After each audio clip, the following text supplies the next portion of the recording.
Bowery got his bumps. 42nd Street got Big Jim Walker, he a bull-shooting son of a gun. Yeah, he big and dumb as a man can come, but he's stronger than a country horse. And when the bad folks all get together at night, you know they all call Big Jim Boss just because. And they say you don't tug on Superman's cape, you don't spit into the wind, you don't pull a mask off an old Lone Ranger, and you don't mess around with Jim. Well,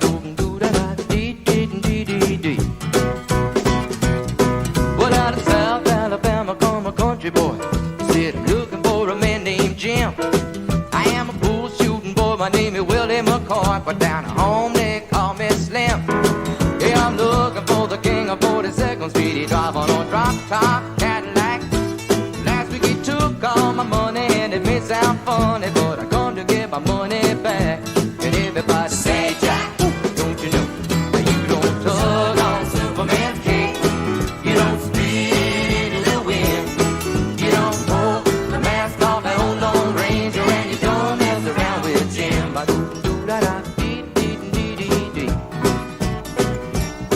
Well, the hush fell over the pool room, and Jimmy come popping in an awful street. And when the cutting was done, the only part that wasn't bloody was the soles of the big man's feet.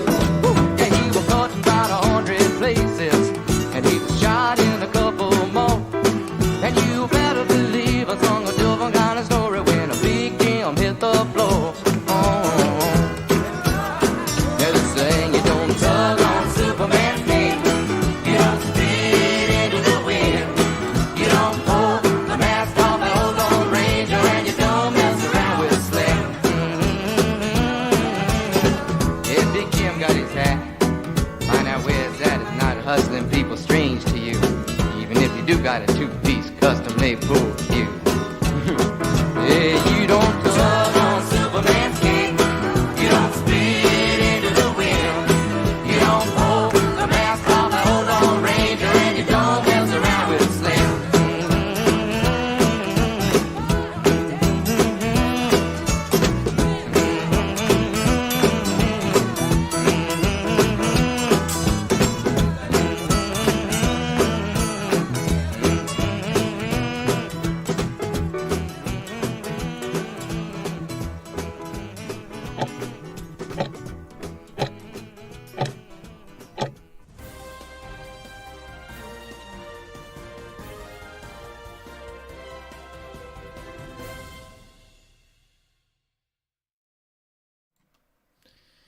All right, and we are live so far as I can tell.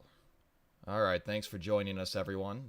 Victor Saxon is joining me again, kindly having taken a break from his harem of Mormon women in Utah, out of his busy schedule, single-handedly winning the demographic war. So if we didn't mention it last time, we're planning on doing this stream as a weekly stream every Thursday about this time, because that's when it works for our schedules. So see, we'll give everybody a couple of minutes here to join us. Who's all hanging out right now? How's the audio? Because that's always the big question.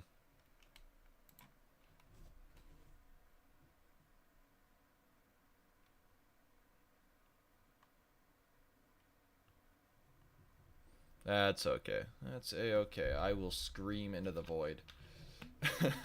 We're for posterity and my trial.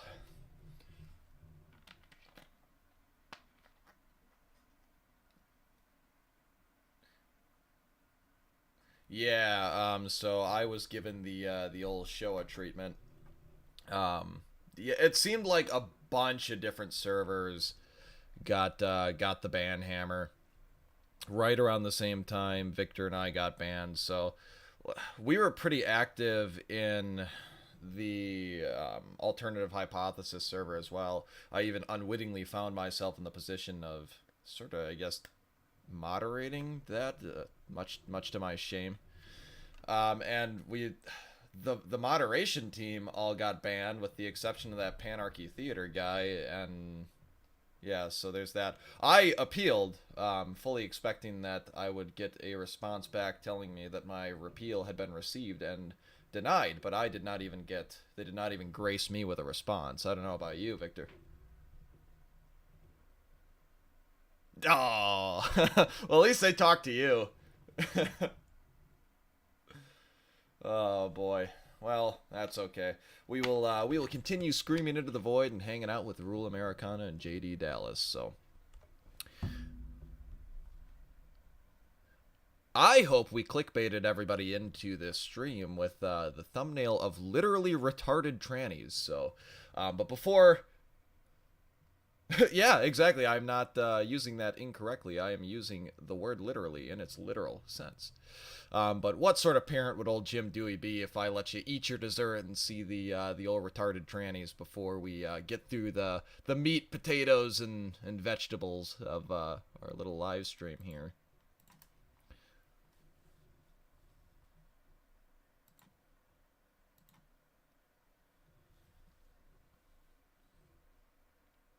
He's just gonna crank his gain all the way to the maximum, and you can hear his heartbeat right in your ear. Be some ASMR.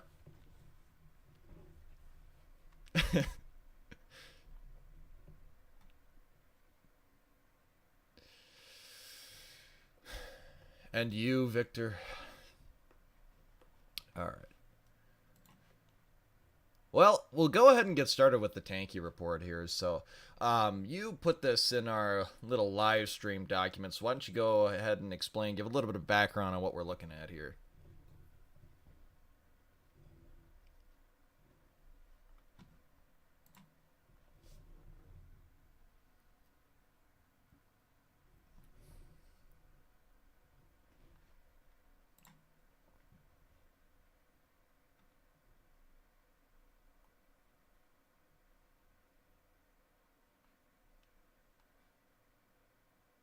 right wingers like us.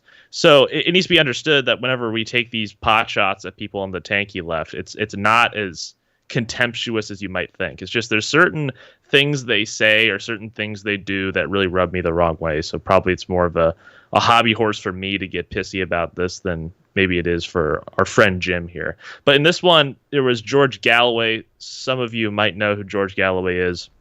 He was a Scottish or a British MP. And to me, he kind of embodies what it's like to be a tanky, not as in like a slur, but as in he actually has sucked up to dictators around the world. Like he's praised North Korea for being a homogenous society. He has visited Saddam Hussein twice and given him unfiltered praise and saluted his courage. He tried to argue that Iran does not kill homosexuals. There's no death penalty for homosexuality in Iran. So he actually embodies what it is to be a tanky, where you make apologistic arguments for third world regimes and whatnot. Okay, so real quick before we dive into this, I'm like a solid 70% positive that the first portion of our stream we were both completely mute here. So I don't know if anybody can comment on that one. I did ask if anybody can hear us. Can anybody hear us? Anyone? Yeah, because Peter Cow says, no clue, not live yet.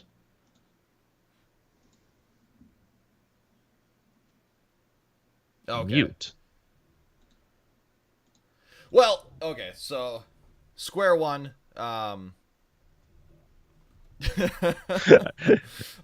that sucks because that was actually a pretty good intro. We revealed the secret to immortality. We've since forgotten it. But Peter Cow says it only just started, but it started in our minds. Okay, in our minds we had started a couple minutes earlier. In our minds, so. But I can do it again at the expense of Jim's brain cells, though, because he'll have to hear me say the same stuff Take again. Two electric boogaloo. So, I'm not sure how much or what you guys got due to a little quirk of OBS here. In reference to the Discord being dead, both Victor and myself, who were both obviously active on my Discord for my channel, but also the Alt Hypes channel, we both got the ban hammer.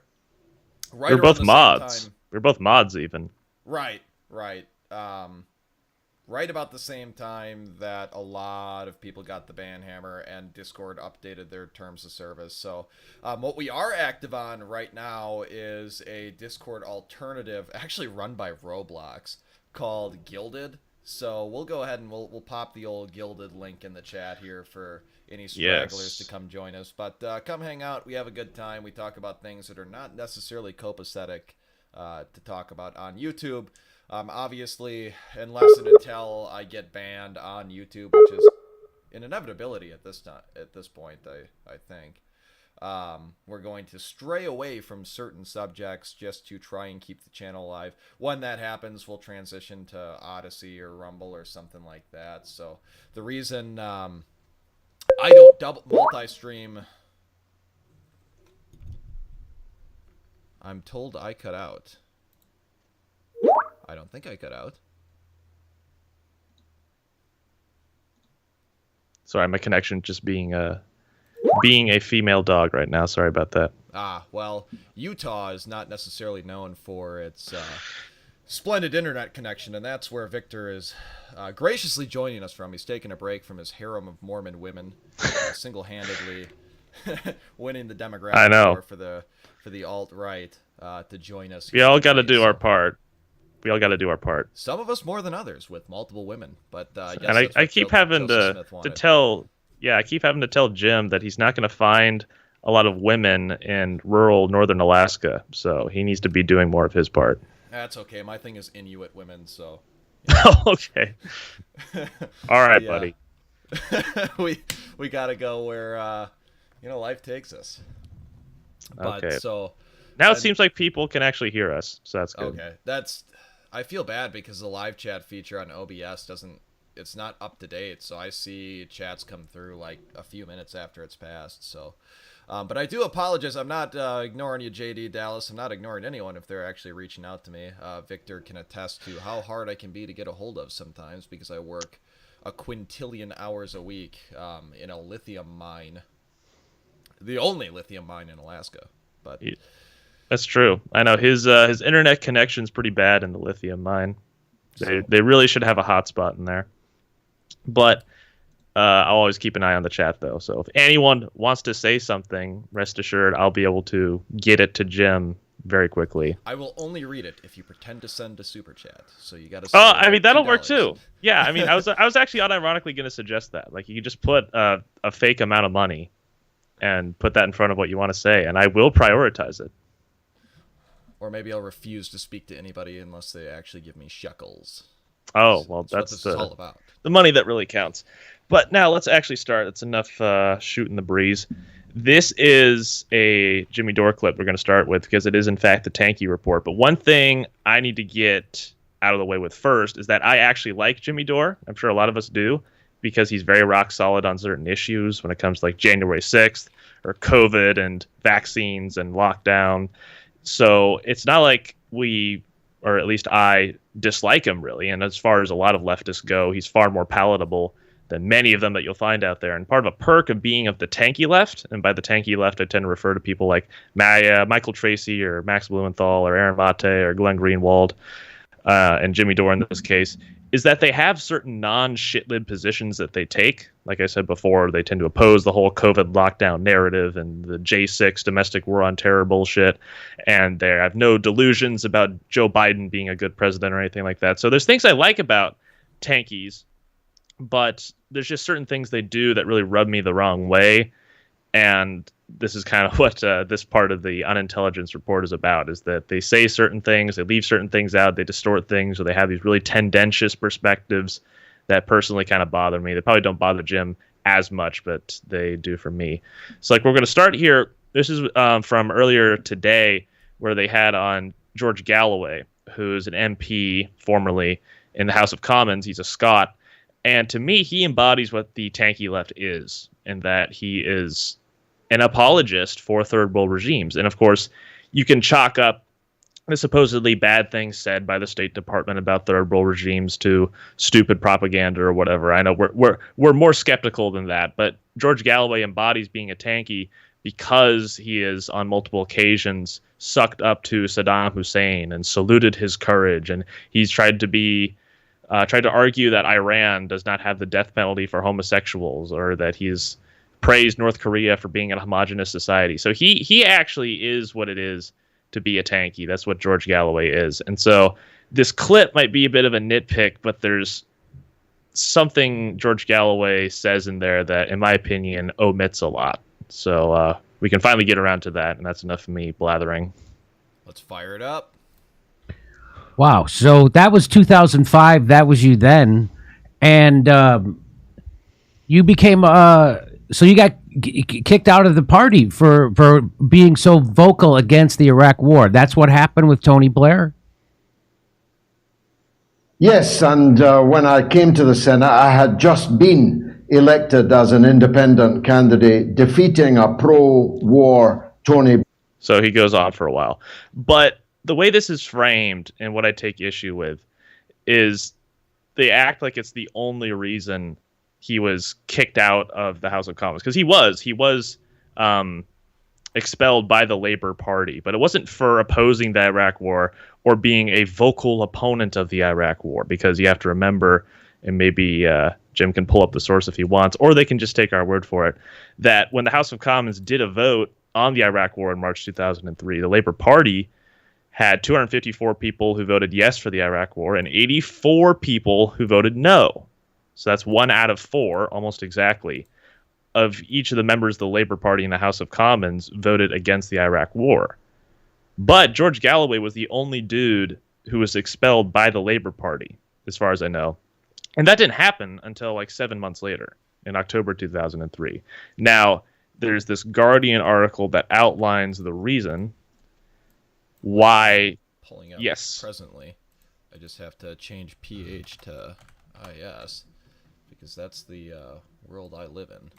That's true. Alaska has a problem with certain URLs. So there was like 5 separate charges they had towards George Galloway as to the reason that they expelled him. It wasn't just because he was loud and objected to the Iraq War. It's because he did really 2 big things. They list 5 charges, and 4 of them stood against them. But the 2 main ones is when he asked British troops to not follow orders, or to not obey illegal orders, as he called them, when they were sent to Iraq. And then the other one is where he alluded to Arab countries sending their armies to help Iraq as it was being invaded. So those are paraphrases, but within the article, the actual quotes are there.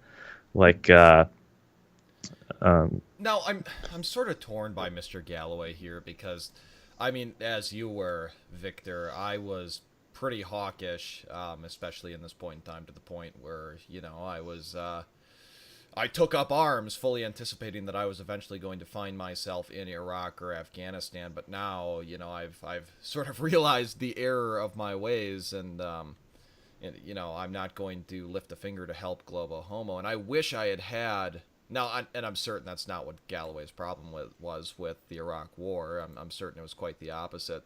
I wish I had the good sense to, you know, come to that conclusion initially, that the Iraq War was not something to be supported. But this is, you know, straight up treason. I mean, say what you want about the war. Okay, this is the direction my nation has gone. Right, wrong, and different. I don't believe that we should be encouraging Arabs to fight British troops, encouraging the British troops to defy orders. And these two, do you have any citations for this, Victor? Yes, I think it's within the article. If you Control F and put obey illegal orders. Okay. Told Abu Dhabi TV that the war in Iraq was illegal and urged British troops not to obey illegal orders. And then also, if you Control F, why don't? The full statement is, why don't Arabs do something for the Iraqis? Where are the Arab armies? We wonder when the Arab leaders wake up. When are they going to stand by the Iraqi people? Now, he was confronted with this quote later, and I think he tried to backpedal or distance himself from it. But like the very clear sentence there of, where are the Arab armies? Like, what the fuck else could you mean by that? Right. And that's just treasonous behavior. So the Labor Party, I suppose, was correct to expel this man. I don't know. He Right. looks like a character from Fallout 4. Oh, I mean, and it's important to note that Mr. Galloway has said some detestable things, but he's also said some based things as well. That's kind of what you deal with when you get the certain segment of the anti-imperialist left. Like George Galloway had his own reasons for supporting Brexit. So, that's a good page in my book. He had Gilad Atzmon on his show once. To those who don't know who Gilad Atzmon is, he is the concept of the self-hating Jew embodied in a human being. That is Gilad Atzmon. And he had him on his show to talk about his book, The Wandering Jew, some time ago. So, I mean, District Galloway is fine in some ways, but then he says other things, like, as you said, Jim, like, are just straight up treasonous. Like, just straight up treasonous. And then this is just the stuff he said before he got expelled. He then also said in 2006 that it would be justifiable to assassinate Tony Blair. And then he also said, if there was like a terrorist attack or an assassination that killed Tony Blair, it would not be good because then people would get mad at Muslims for it, or there'd be a wave of hatred towards Muslims. So I mean, he is kind of disgusting in that way. Well, and I understand that obviously the UK and the United States are distinct and separate nations, right? But how are these people not being drawn up on charges when, as we'll talk about later on tonight, Donald Trump, who, as an aside, I don't believe is or ever was on our side, as Mark Levin said, he was the first Jewish president. But we're going to press charges against a politician for, a bunch of, petty misdemeanors, really. But we won't lift a finger to, do anything to this gentleman here. So.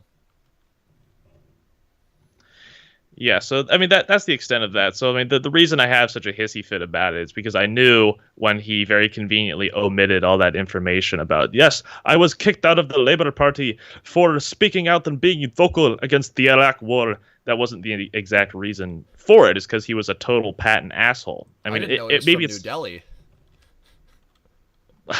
That was my attempt at a Scottish accent.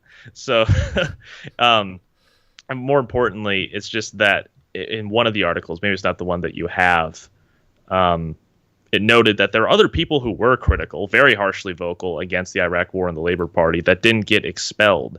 So as much as he tries to self-aggrandize by saying he was some kind of wonderful maverick, it's like, no, you were just a treasonous asshat. That's why the Labour Party kicked you out.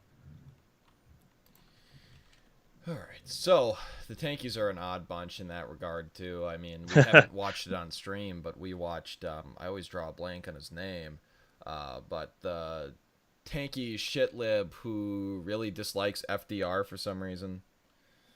Who would that be? I'm trying to think. He was the one who was getting into it over the...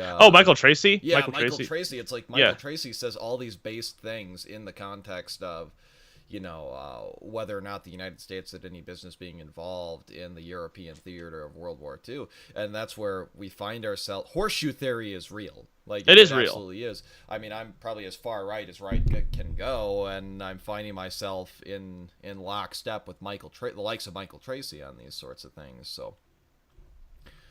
No, that is very real. That is very true. I mean, some would say, like, oh, horseshoe theory is dumb. It's not true. It's like, okay, it's not true about everything.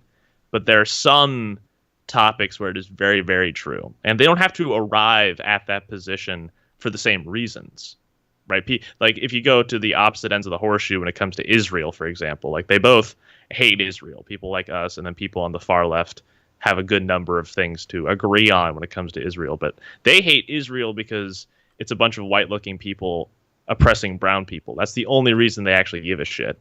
Right. But we care because Israel's fucking around with our country habitually and compulsively for decades now. So that's none the of issue. us actually. I mean, at least speaking personally, I don't give a damn about Palestinians. I care about me. I mean, I do in the sort of benign sense that I care about all mankind, human beings in general. Right. Yeah. But there's not any actual emotion attached to that. So I guess, I mean, you brought this one up too, transitioning over to a Russian youth camp. You want to give us a little... On March 17th. So the we don't have to go through the whole video, of course. It was more particularly the comment I found, or a little something else I could say. But a big part of the charges drawn up against Vladimir Putin to get arrested by the ICC for war crimes, a big part of this is this child camp, where the allegation is that they're kidnapping kids and then taking them to this camp. And then the gray zone types have pointed out that this research that points to this camp existing, or these camps kidnapping Ukrainians and Russianizing them, is funded by the State Department and is probably a psyop. You know, I'm personally agnostic as to the truth of that.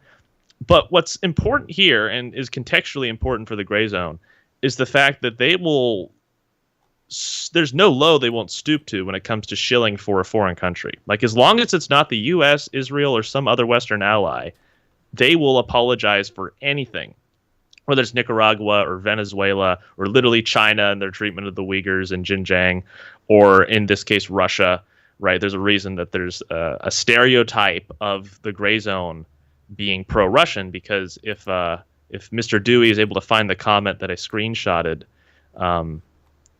where quite literally and very unsurprisingly, you find in the comment sections of these gray zone videos pro-Russian people, right? I mean, who is honestly surprised by that? Where the arguments that you assemble on a consistent basis are that, you know, Russia didn't do nothing because Western propaganda, you're going to, at the very minimum, attract a lot of people who are unironically pro-Russian. And so, again, we're not shitlibs here. I just want to clarify. We're not like rah-rah Ukraine flag in our Twitter bio. How dare you be a disseminator of Russian disinformation? We're not that kind of people, but there's just something, as Jim alluded to, there's something vaguely seditious about it. I don't want to say treason, because that's pretty clearly outlined in the Constitution what that is, but like just very slimy and shitty when these tankies have all the skepticism in the world when it comes to U.S. and Western foreign policy, but are willing to give Russia and other countries the benefit of the doubt on a constant and consistent basis. I'm actually not able to find You're not. that. Are you not able to scroll down enough? Control F is not yielding any results. Well, because maybe you haven't scrolled down far enough, because it has to load the comment. Yeah. All right. Let's take a look here. I think I found it. So, thank God these children are being protected by Russia. Thank you, Russia, for protecting Edward Snowden. I only wish Julian Assange could have made it to Russia before the U.S. had imprisoned him. And we'll take a look. This is one of the reasons I support Putin. He's the only thing that stands between my brother and Edward and the torture chambers of some secret prison in Poland somewhere. I mean, the points they're alluding to are not totally invalid. I mean, there's a reason that Edward Snowden fled to Russia, is because the West was on his ass. But it is interesting that they say, thank God these children are being protected by Russia, and then a prayer emoji. It's like, well, why do you believe Russia is acting so benevolently when you would absolutely never give that kind of charitability to the West or to the United States? I mean, my position at the very minimum, and probably Jim's is that both are up to no good, just as a general given assumption, because they're states, after all, conducting warfare. You don't have any reason to expect the best from either side when it comes to that. But surely enough, you got someone in there. And it's not just, like, this is one of the reasons why I support Putin. So apparently there's more than just the fact that he's harboring Edward Snowden. And I would have to know the context surrounding the estimated 19,500 children having been taken to Russia. Are these orphans? I mean, no matter what Russia does, Russia is the bad guy here. So Russia leaves them alone. Russia is abandoning 19,500 children in a war zone. Russia takes them into Russia because, you know, they're orphans and they have nowhere else to go. They've been taken to Russia and it looks like illegal deportations. Yeah. The Western media is going to do whatever they want, and if you were to flip the script and ask these same tanky types if they were to support the United States government taking away the children of dangerous right-wingers, right-wing extremists, gun owners, or the taking away transgender children because their parents won't let them transition, they would obviously be in support of that. I don't think that's a mischaracterization either. So it's not about the actual act of children being taken. It's just using things for political gain. And that's where the left excels and the right doesn't. The left has no sense of morality with respect to these things. And so they come out on top because they're willing to do whatever they have to do, lie, cheat, steal, in order to drive home their narrative and advance their agenda. And that's why in the year of our Lord, 2023, we're living in a timeline where Down syndrome, literally retarded trannies is a thing. So A spoiler. That's a spoiler. That's a later it's report, in the Jim. thumbnail. Yes, in the it is. thumbnail. But with that, I think we can transition over to continue on, as I am wont to say, to the old Lolbert report. And I don't know what's going on in the great state of Louisiana.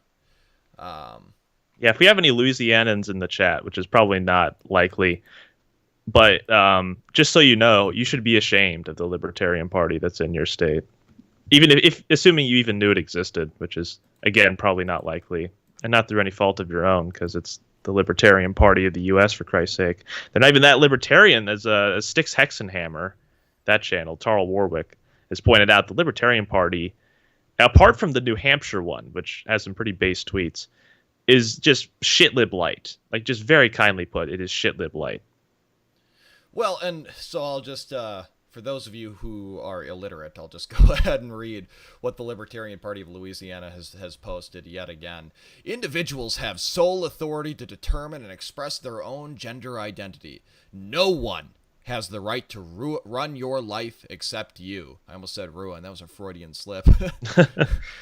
How a person expresses their gender or sexuality is a personal choice that no one else may rightly force on them. We look forward to a day when respect for the bodily autonomy of others is so common it doesn't need its own day. Libertarian. All your freedoms, all the time. And that's the crux of... I mean, you can probably articulate this a little better because you're the guy who said it, I think, very well and very succinctly, that, ultimately libertarians are simply pro-degeneracy. And that's the narrative we need to push, because the bottom line up front of the libertarian movement is, who are you to tell me no?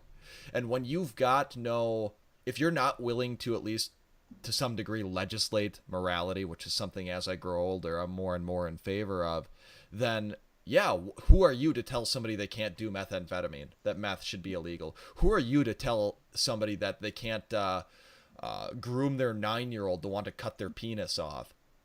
Like, that's the end result of the libertarian movement. And of course you've got a bunch of tanky types, because this is who can't even spell. I wouldn't call them tankies. These are just shitlibs. Okay, tankies are relating to foreign policy, typically speaking. A shitlib is particularly social issues. Is this a sane Libertarian Party account? I know the fawning shitlibs in the comments are just detestable. And the Ukrainian flags. Yeah, who's the Ukrainian flags? Who saw that? Signal. Yeah, who saw that shit coming? But if you scroll down far enough, there's a very good meme there, which I hope it's still there, and that the Mossad. No, keep going. No, because that's a shitty meme. Go down. Show more replies. Is there not more replies? No, I'm scrolling. Yes, there's not. Maybe it got... Okay, well, I archived it. So thankfully, if you scroll down to the bottom of the archive, it has the meme. Because it kind of makes the point, at least I believe it does, is making the point that we just made about libertarians being effectively pro-degeneracy. Because they are. Like, they are. Yeah, there it is. Where? Oh no, it's the one with the buttons. Oh, that's right. You're on a lag. Yeah, you're said on a lag. That was a shitty meme. Yeah. No. Degeneracy, personal liberty, yeah, and that's why, like, I identify to a degree with the Libertarian Party, because especially as, I was an angsty teenager, sort of questioning my faith in God, without YouTube atheist. Yeah, that was peak YouTube atheism era as well. But you start to lose a sense of, like, moral absolutism, and if you've got a conservative bend but not necessarily a strong faith in, a higher power, which I wouldn't even posit as necessary to want to legislate morality. I mean, you can just say that's Grug brain, and, the societies that instituted these policies are the societies that won out, and that's why we do these things. That's why these are the good things. But, you start to think like a libertarian. Who is anybody to tell me no, to tell anyone no? And of course, I don't want to be too harsh with libertarians, because the libertarian to alt-right pipeline is certainly real, as we have discussed on previous streams. Yes, and we're going to get to it in the Shitlib report, but I just wanted to quickly say I found a comment one time in a Reason TV YouTube video that said, because it was critiquing Tucker Carlson on the Great Replacement, which we'll get to very soon. It's not that video, but it's an interview with Glenn Greenwald. But in a comment of that other video, it said, like, the ultimate wrench in the mind of a libertarian, along with demographic replacement, is age of consent laws. And again, we're gonna get to that topic specifically, but it's like, what right do you have to tell this 15-year-old no? Because they're their own autonomous individual. I mean, what reason do you really have? What right does a 15-year-old have to tell you no? Yes. Yes, exactly. Oh, goodness. So I guess we can transition to the Glenn Greenwald and Nick Gillespie videos. So again, I promise I did actually contribute to this stream. It's just very Victor heavy in the it's front loaded with my stuff at first, but you'll be able to see my laziness will become more apparent later on. So why don't you give us a little intro? Yeah. On... So I'm pretty sure those in the stream right now know who Glenn Greenwald is. He's the Edward Snowden NSA leaks journalist guy. There's another journalist, but no one remembers who he is. See, he's a friend of Edward Snowden, and he is very much associated with him on the NSA spying stuff. And he was the guy who resigned from The Intercept because he wanted to talk about the Hunter Biden laptop story. But The Intercept is a bunch of shitlibs, so he resigned and then started a Substack page. He's done some other good things. He's on Fox News a lot, particularly in the late 2010s. He was an anti-Russiagate guy. He was one of the few who were talking any sense about it in the MSM or other media sources. So in my book, he's very, very good. And so what Nick Gillespie, who is just an almost archetypal Lulbert in a lot of ways, eventually they get to talking about Tucker Carlson and Great Replacement, and this is the kind of thing that makes B. Williams borderline genocidal when it comes to libertarians. So, and I'm increasingly understanding why, because some of this shit is very cringe. So you can get rolling. I hear he's hanging out in the chat today, so he could be. I don't know if he is right now, because I still don't know his actual name, and I wouldn't know it if he was in the chat. But all right, well, we'll go ahead and fire it off. He's with us in spirit. Yes. Attempt to basically start to say that he is too dangerous to allow on air. I wouldn't say it's too dangerous to allow on air, but I did a video about it. I mean, he does believe in the Great Replacement theory. What is that? Which is not a theory, by the way. It's just demonstrably true that demographic replacement is happening. It's more a matter of whether or not you think it's by design, and more a matter of whether or not you think it's a good thing. Right. Now, the thing about the Great Replacement is, like, in my opinion, you take basic demographical data and literal facts about how the U.S.'s demography is going to shake out, and then you give it the little Semitic twist where you think it's being orchestrated by people who have a very... semantic. Oh, I'm so sorry. Yes. A semantic twist. A semantic twist where... Your mic is echoing. I wonder why that is. The twist of there are certain people who very much want it to happen, probably because they have a particular grudge against people like us for at least 109 reasons. So that's the Great Replacement, part and parcel. But now Tucker Carlson does not, he has not said so, that he believes in this definition of the Great Replacement. But people constantly call, like, calling forth of attention to the demographic nightmare that we're in for, and just call it the Great Replacement, which is a slur. Like, that's a mischaracterization and a straw man. But the problem is you find yourself on the wrong end of the moral parallax. But Glenn does a good job of defending this point, though, so we can keep going. I mean to you. You know what it means is that he believes that America is being, white America, which is America, is being overtaken by Yes. ethnics of various sorts, and we need to stop that. I think what it means is something different, which is, if you look at Democratic Party strategists, as I'm sure you know, for decades, their promise for Democratic Party dominance eternally was...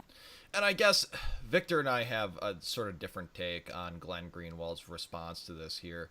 I mean, I guess I'm much further along down the pipeline than I imagine Glenn Greenwald is, but my response to what he just said here, which is, you know, white America is being replaced and we need to stop it, I would have doubled down on that point and said, yes, Whereas Glenn Greenwald is trying to shift the argument away from that, shift away from, the idea of founding stock Americans and reshape it to be about something else. And I know Victor doesn't see eye to eye with me on that. Right. Well, I mean, it's technically true, but I don't ascribe any malice towards it, because what Glenn is doing is he's interpreting what Tucker Carlson talks about in a more palatable or charitable light to most people.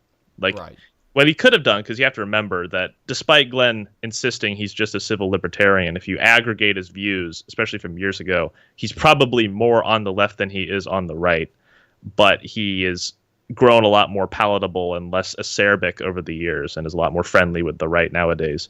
But I think what he's doing is he's just going with the more benevolent explanation as to what Tucker Carlson thinks. Going to be that immigration was going to change the face of the United States demographically, make it more liberal, make it more left, and that the Republicans would therefore no longer have a chance. So when we know there's what it reminds me of so much is, I remember in the kind of the mid 2000s when I started writing about politics, you would often see in the Weekly Standard and other neocon outlets articles that would say American Jews are immoral if they vote for the Democratic Party because the Republican Party is more pro-Israel. The obvious assumption of that argument is that American Jews cast their votes not based on what's best for the United States, but what's based on for a foreign country, which is Israel. Right. If you say that, kind of speaking as a Jew, urging Jews to vote Republican, it becomes completely permissible. If you observe, however, that that is actually taking place from the perspective of critiquing it, you will be instantly vilified as an anti-Semite, even though you're embracing exactly the same theory, albeit for a different purpose. That, I think, is what is the great replacement theory when pinned to Tucker. I don't agree. I don't agree that his argument is that the only real citizens of the United States are white Americans. He's never hinted at that. Well, he wants to, stop immigration. He wants to. He believes. Oh no! Oh no! Oh no! He wants to stop the brown tidal wave. How dare he? He wants to stop immigration, which makes, I guess, any non-right-leaning. It would be completely okay if you wanted to stop immigration to Israel, though. I don't know what Nick Gillespie's take is on Israel. That would be interesting. I guess my frustration, and again, I'm not meaning to rag on libertarians because I think that, they're the alt-right 5 to 10 years before they're the alt-right by and large. But it's like, if we can't even talk about the true nature of the problem here, if we can't say, look, demographic replacement is a bad thing, not because of some sort of prejudice, but to paraphrase Ryan Falk, a sort of postjudice that through interaction and through, collection of meaningful data, so things like IQ on, mean IQ and things like that, these people are incompatible with American and Western society, and we don't want them here. Because they're more criminal, they disproportionately suck up resources, they're not going to be successful in a society that is set up for heritage Americans, and also it's my right. The founders of this country said that they were setting up this nation for ourselves and our posterity, not for the entirety of the planet. Or even set all of that aside, even though, let's just set all of that aside.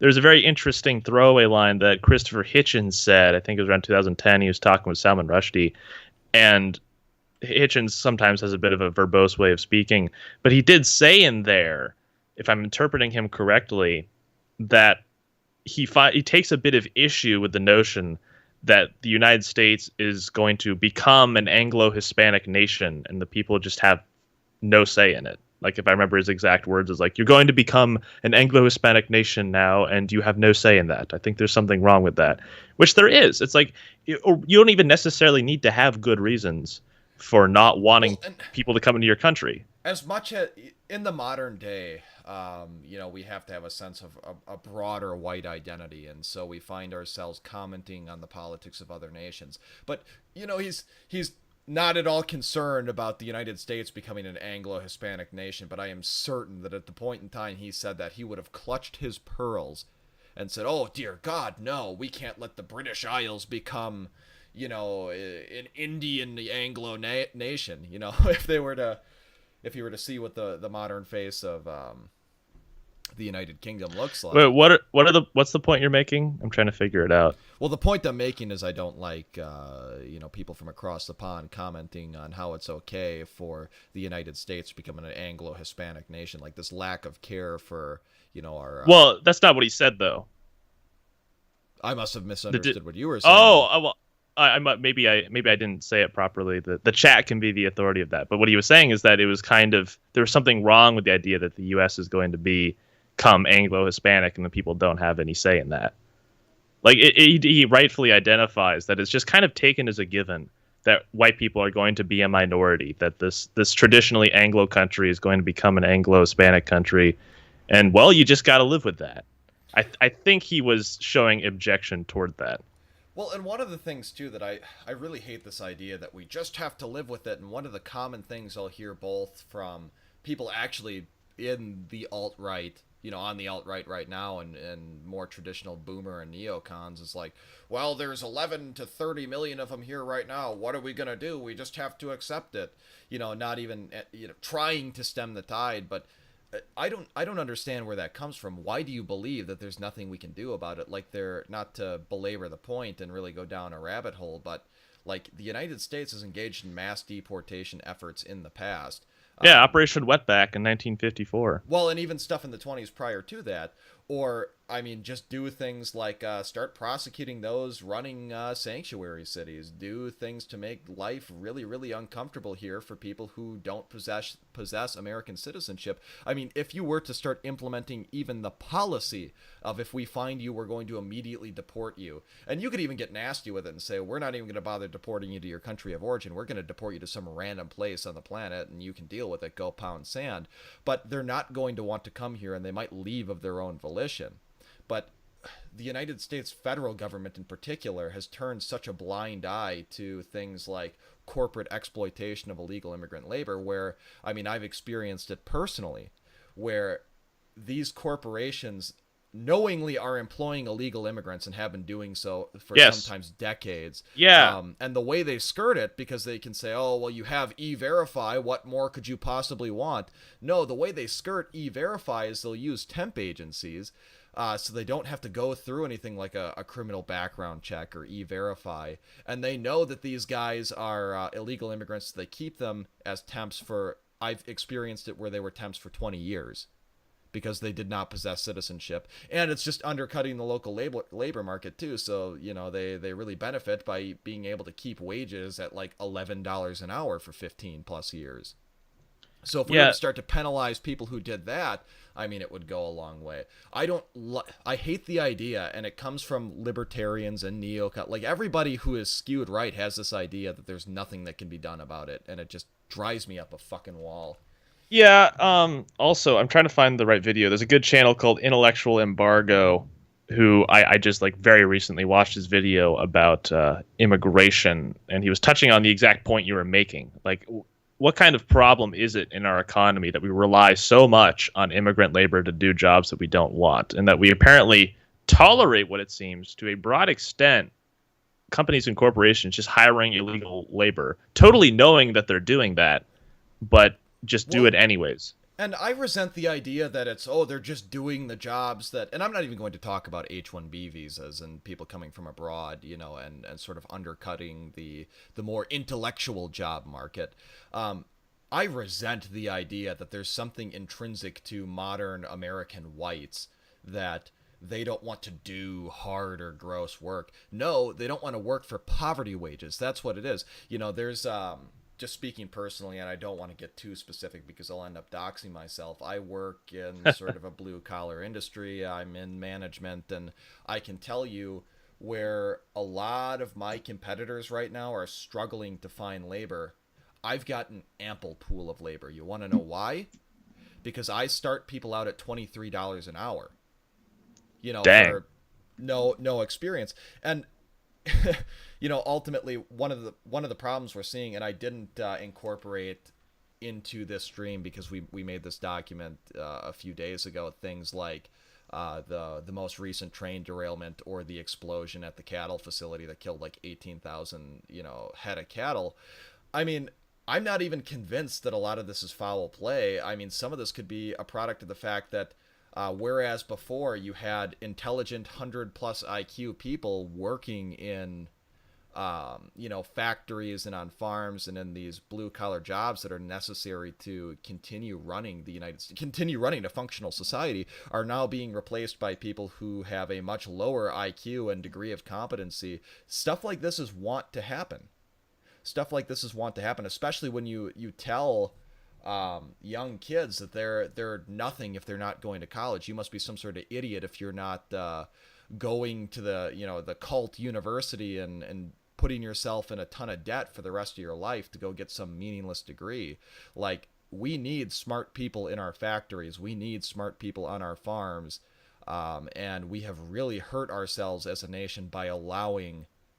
And this is why I think Ryan Falk is right, again, not to keep bringing his name up, when he says that there is a huge untapped market for, the GOP broadly, but specifically the alt-right for being pro-labor and pro-union, but doubling down and saying, like, look, no, we have to stop illegal immigration. We have to stop allowing these fat cats at the top to crash this country into the ground in order to line their own pockets, which is precisely what's happening. Yeah, it needs to be. Oh, I'm sorry to cut you off. No, just the final point I'm going to make, and I've said it before, I'll say it again. Labor unions used to be very anti-immigration. Bernie Sanders used to be very anti-immigration. Cesar Chavez. This is a matter of record, and I think it stems from at a point in time in history, those entities actually did genuinely care for the American worker. And what I was going to say, assuming I remember it, the right, assuming it hasn't been made clear to them yet, it should be made very, very clear to them now that corporate America, or the corporations and big business, aren't on your side anymore. They are not. They're not on your side anymore. And even though this is not the 2000s or the 80s anymore. No, they've only ever been on their own side insofar as, they're looking to enrich themselves. Pure expediency. Right, that's what I mean. And people like that, people who have billions and billions of dollars, really don't think they think about making money, and that's what's driving most of the things that they do. But one of the things that we as conservatives have to be mindful of too, and really reinforce to the boomer con types in our life, is like, look, just because these people are Catholic doesn't mean that they're going to vote your people into power. It doesn't mean they're like you. And you can point out voting patterns by race and gender and just say, look, like, these people, even though they ostensibly believe the same things we do, as Catholics or Protestants or what have you, these people are voting for the things that benefit their race because that's how they think. Yeah. And that's why this is so dangerous. They're not going to start voting GOP en masse until this does really become a Hispanic majority nation, and then they start doubling down on the whole white Hispanic thing and native Hispanic population. Right. Now, I hate to keep this intermission between the video on for too long, but, like, very succinctly, the boomer and whatnot needs to understand the concept of conflicting right wings when it comes to race and religion. Like, first of all, it doesn't matter how socially conservative supposedly these Hispanics or Latinos are. Like, it's debatable. Like, despite being Catholic, they're not as socially conservative as I'm sure we would like them to be. But assuming they were, that doesn't actually tell you as much, because in broad regard, you just look at who votes for the GOP. You had, for the last decade, numerous decades actually, the GOP has won the white vote by like 15 to 20 points every time. If it was just whites who voted, every election would be like Reagan in 1984, that kind of voting margin. So, like, in a broad way to put it, the GOP is like the white party. And so the Democrats decided to just collect the other right-winged ethnocentric interests of all the other races and represent those. So if you're going to be a right-wing Latino or Hispanic, and as is in the nature of being on the right or the far right, you tend to be ethnocentric, the Democrat Party is where you go, because the GOP does not have Hispanic ethnocentric interests at heart for you. Right.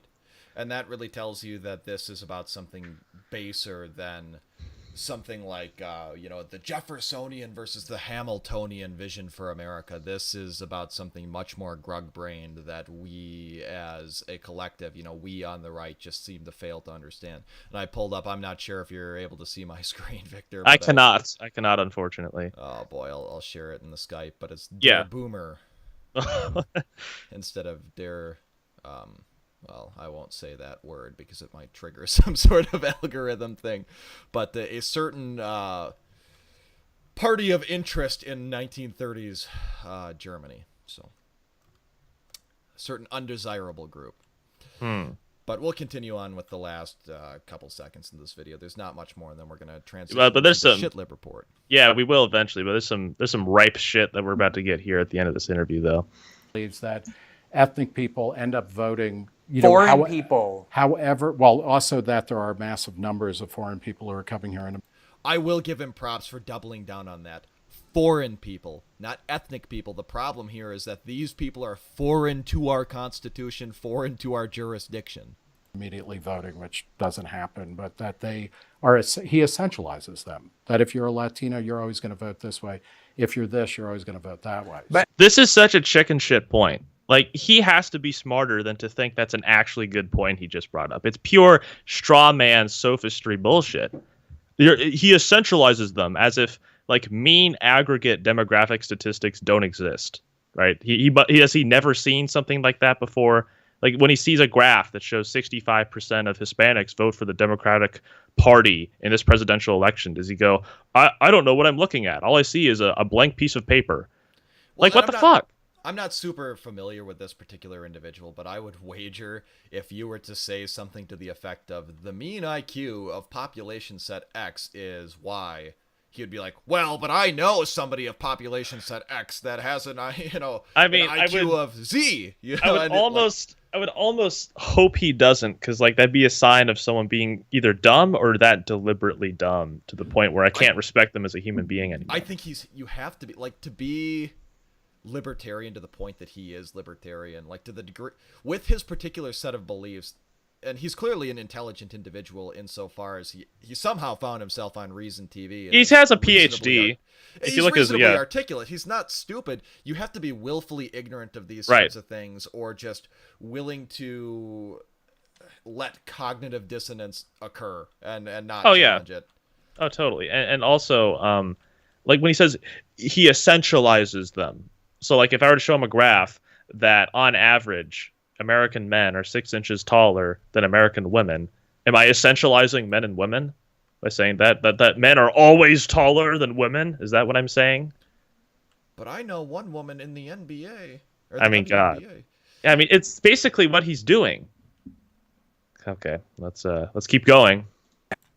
I think he's pointing out that that's the Democratic Party plan because they say it is. Yep, but ironically, you have these huge numbers of Latinos who are actually now voting for Republicans. Yeah, sure. And I mean, your argument about kind of Jews and Israel, or that was also following a longtime Catholic argument, which no longer makes sense. It is just bizarre to me how, like, all these Jews are always the subject of political discussion, even if it's tangentially like this. And I guess I won't go any further than that on YouTube. Well, I mean, I will say this is something that Norman Finkelstein said. I don't know if anyone's read the book, The Holocaust Industry, but very early on, I can't remember the context, but he brings up an example where someone was in front of a college auditorium, and he says, how many of you know how many Americans died in the Civil War? And like a few hands went up. And they said, how many of you know how many Jews were killed in the Holocaust? And like pretty much everybody knew that. It's like that. Norman Finkelstein doesn't say this, but it's an interesting indicator as to who is in charge in your society. Well, and while we're on the subject, maybe people in chat can comment on this. Maybe you can comment on this too, Victor. When I was a kid, I remember that the Holocaust number, the official number that I was told, was a grand total of 11 million people were gassed in camps, 5 million undesirable Gentiles, and 6 million Jews. And it has been a very, very long time since I have heard anyone make that point. That's interesting. I never grew up with the 11 million number ever being used. Maybe it's well, just they would always talk about the 6 million Jews, but they would also talk about, like, in the next breath, and, 5 million homosexuals, Jehovah's Witnesses, so on and so forth. And I've got family or extended kin that were Jehovah's Witnesses growing up, and they would talk about how that was harped on in the Kingdom Hall as like, yeah, and the Nazis really hated us and persecuted us too, just like the Jews. Oh, what? That's an interesting quote. Yeah, I don't know, but we'll just wrap this video up. There's not. And pollsters don't talk about it because being Catholic, it doesn't actually indicate how you're going to vote about anything. Even but that abortion, was the assumption so. about John Kennedy. That was the big attack on him. Was going to be loyal to the Vatican, not the United States. So it ends there. But he throws in another little shitty point at the end. It's like, well, being Catholic doesn't tell you about anything. It's like, well, no, we have the information. We know how Catholics vote. We know that, yes, they're about, 55-45 split when it comes to Democrats, Republicans, respectively. So you could say, well, it's a coin toss, so you don't really know. It's like, well, no, it's not just a coin toss when you compare that data point to other data points. Well, and how many Catholics in the United States at this point in time are Hispanic as well? That'll tell you something. And if you're going to, I can identify as whatever I want on any sort of, maybe I grew up Catholic, but I haven't been to church in 15 years. I'm still a Catholic who votes Democrat, let's say. But the people who are going to church every Sunday, by and large, devout Catholics, absolutely, because if you were to adhere to what it says in the Bible, you are almost impelled to vote right of center. Absolutely, yes. Those people going to church every Sunday are voting. They're voting Republican by and large. But transitioning to the Shitlib report, we'll bring it on. Up our handy dandy graphic, which will be coming up on your screen in a matter of seconds. So drag story hour in schools across the United Kingdom. Let's pull this bad boy up. Keep in mind, I can't see your screen until it pops up on the YouTube stream a number of seconds later. That's fine. I mean, there's not a ton to talk about here other than, this is the end result of, again, it's just doubling down on the slippery slope fallacy is not, in effect, the fallacy. This is, with the left, it's always the thin end of the wedge. I am old enough where I remember, just let us get married and then bake the cake, bigot, and just let trannies be trannies. And now drag queen story hour is going to be in schools backed by the teachers union in the United Kingdom. So the National Education Union members have backed a call for more LGBT plus initiatives in schools at their annual conference. These include drag queen story time, as well as inviting LGBT plus authors to speak to pupils. And again, if my sole concern is education, right? I'm a teacher, and all I'm concerned about is pedagogy. That's what I'm passionate about. That's what, my participation in the National Education Union is all about. What does including drag queen story time do to further my goal of instructing and educating the youth? No, the goal here is normalization. The goal here is corruption. They want to challenge the heteronormative culture, which has nothing to do with teaching, has nothing to do with pedagogy. They just want to diddle kids, as Orrin McIntyre said. Now, I think there's a non-literal interpretation of that quote where it's like, they just want to fuck things up. That's basically what they do. That's why we say they're pro-degeneracy for wanting this to happen. They just want to degrade and degenerate anything worth a damn or anything with any shred of innocence. And maybe this is me being really nitpicky, and maybe this is a product of uncharitable photography on behalf of Express.uk. This is the response. This is the tepid conservative response. It looks like an 8.5 by 11 sheet of paper by some chinlet wearing a beanie that says "No drag queens for children."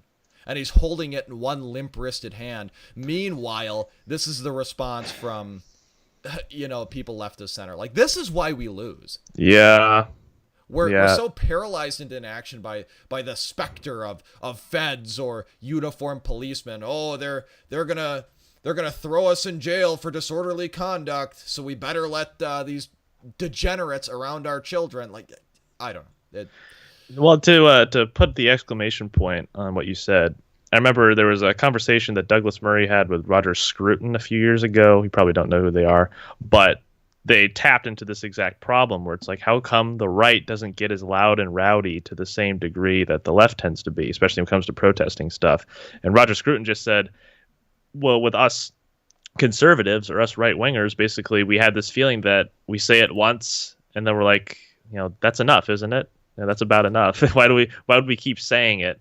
And maybe it plays into kind of how the left is, on the whole, more mentally ill than those on the right. They're possessed by this psychosis, this sort of psychotic animus that causes them to riot or protest as furiously as they do.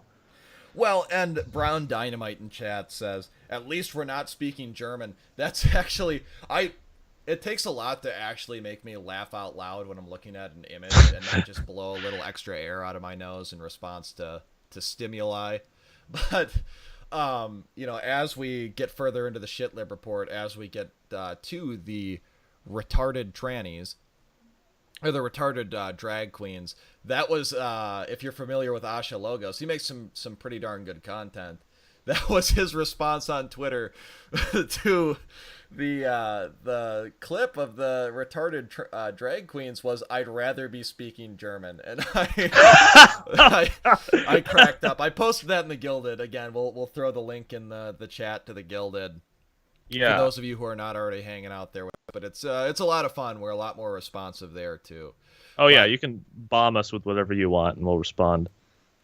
And if you're paranoid about the feds on Gilded getting you, I mean, my email is on my channel. It's a Proton Mail account, so I mean it goes to my phone just like a text message or Gilded message, so I'm gonna see it all the same. But no, I am furiously looking for a meme that fits what we're talking about, but for some goddamn reason it's not showing up on my folder. But it's like it just shows a bunch of horrid images, and it's like it's a good thing we beat the Nazis.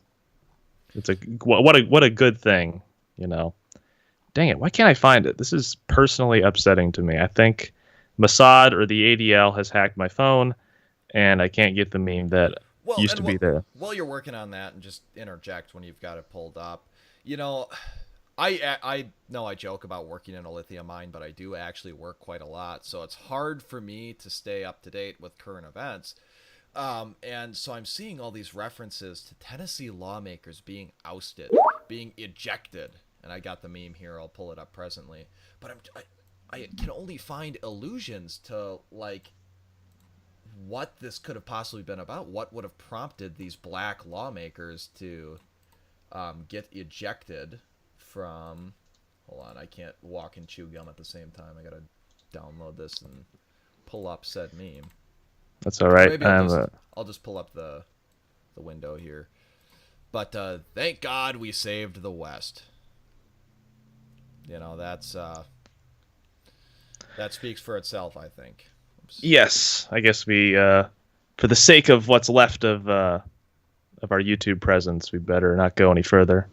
Yeah, especially with certain religious symbolism on that meme. I would imagine YouTube might have an AI that searches. Yeah, for things, or but the employee that they have working in some YouTube sweatshop, checking every second of every video. Like I'm sure that's how it actually works.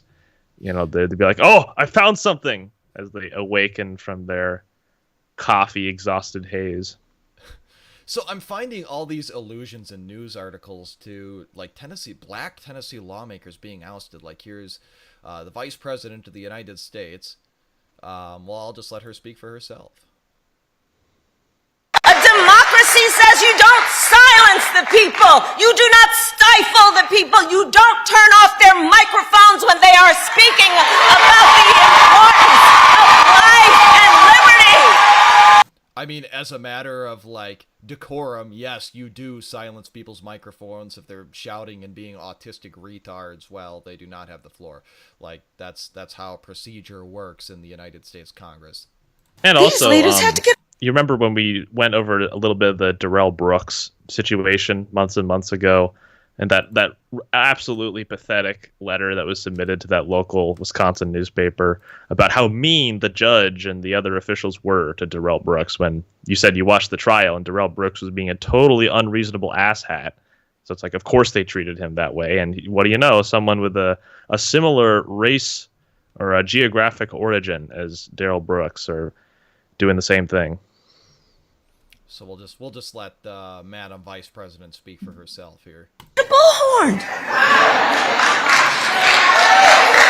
had to get a bullhorn to be heard. And then guess what? Because you know what? Can't have those voices in that room challenging notions about who should say what and when and where. Let's expel them. Can you imagine? And so, I mean, there are tons of videos to this effect of various politicians and so many news articles. It's like, okay, there's been bias against black individuals in this country. Republicans expelled 2 black lawmakers. What did they do?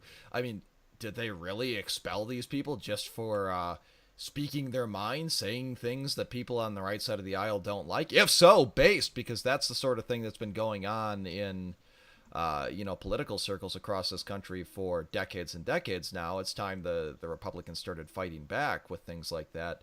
Well, as it would turn out, and I have to go to, it looks like a local Tennessee newspaper to find out exactly what these people did. Yeah, I do have an ad blocker. Fuck you.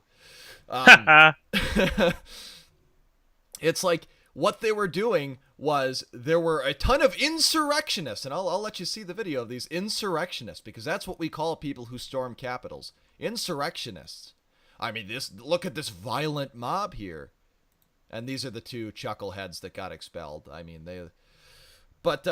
so they were intentionally riling up this crowd and getting them to act and behave in such a manner that it was impossible to conduct business.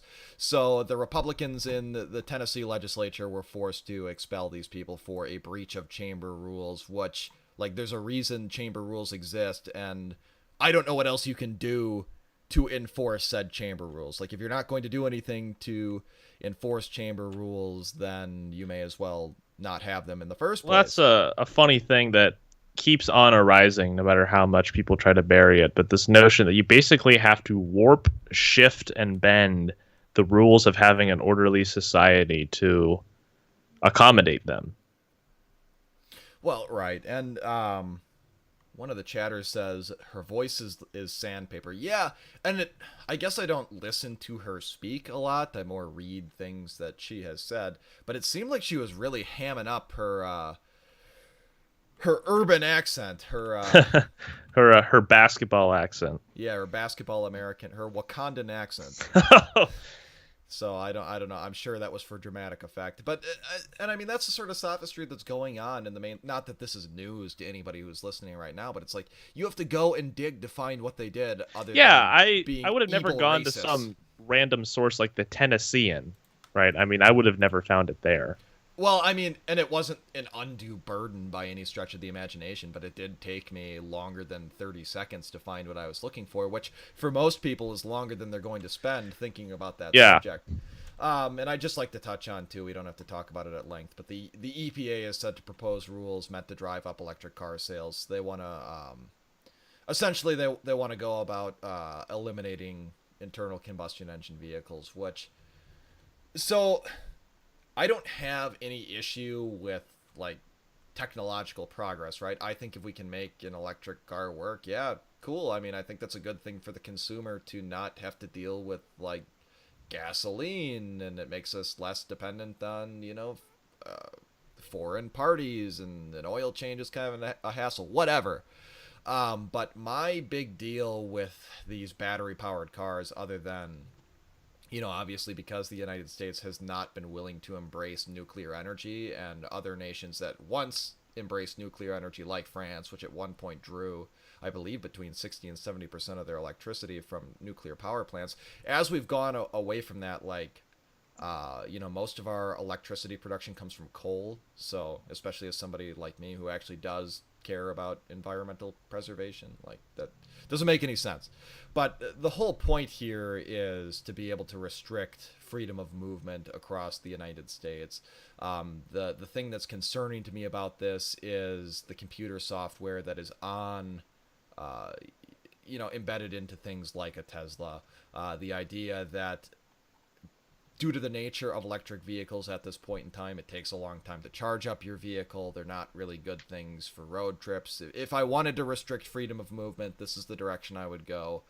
And that's why this is concerning to me. So, but the great state of Washington has voted to, and it is now, at the time we put this together, right, this had not actually made its way into law, but it has since made its way into law. The shitlibs in Washington have indeed voted to ban the sale of assault weapons. Obviously, assault weapons assault-style weapons, as some say. Well, and it's any firearm that we don't like. And I mean, I'm sure anybody in this chat is sort of familiar with my work, and some of my more popular content is a sort of, from the angle of a military analysis, especially with respect to domestic conflict.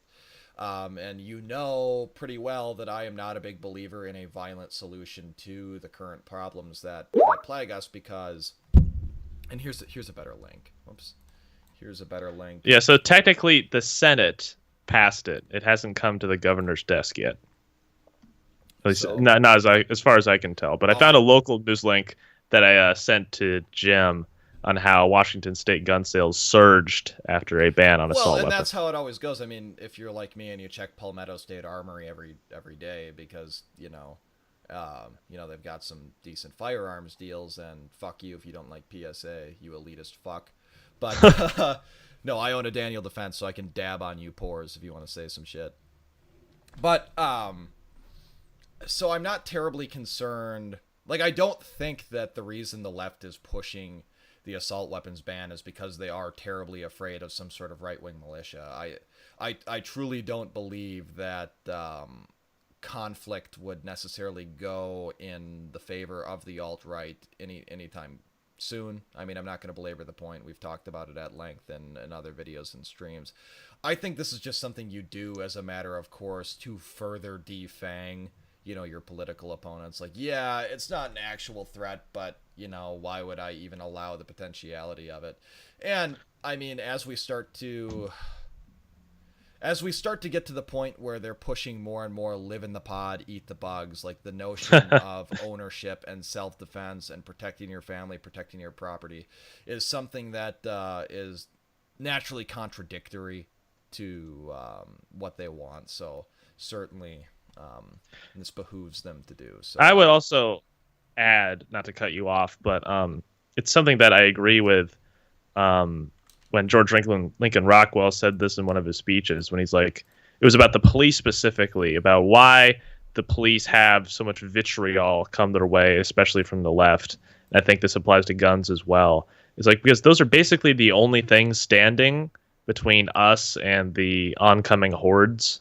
That's pretty much all we got, because the rest of society is not looking out for us. Well, and that's the thing too, and I've considered making a video when I do get some free time on some essential pieces of equipment for the modern Minuteman, and I do believe that that's our civic responsibility to be armed and properly equipped. Not necessarily because a tyrannical government, though that is, obviously a part of it, but you need to be able to defend yourself, your property from, enemies foreign and domestic.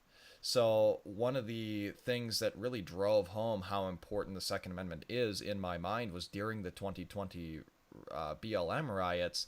I'll never forget, and I think I've showed this video on stream before, so I'm not going to waste time searching for it now, but the BLM rioters who had just got done, like, rioting and looting in another section of town had marched down, an avenue towards it wasn't a gated community, but there were like picket fences and things like that. It was a white neighborhood. It was a white suburban neighborhood.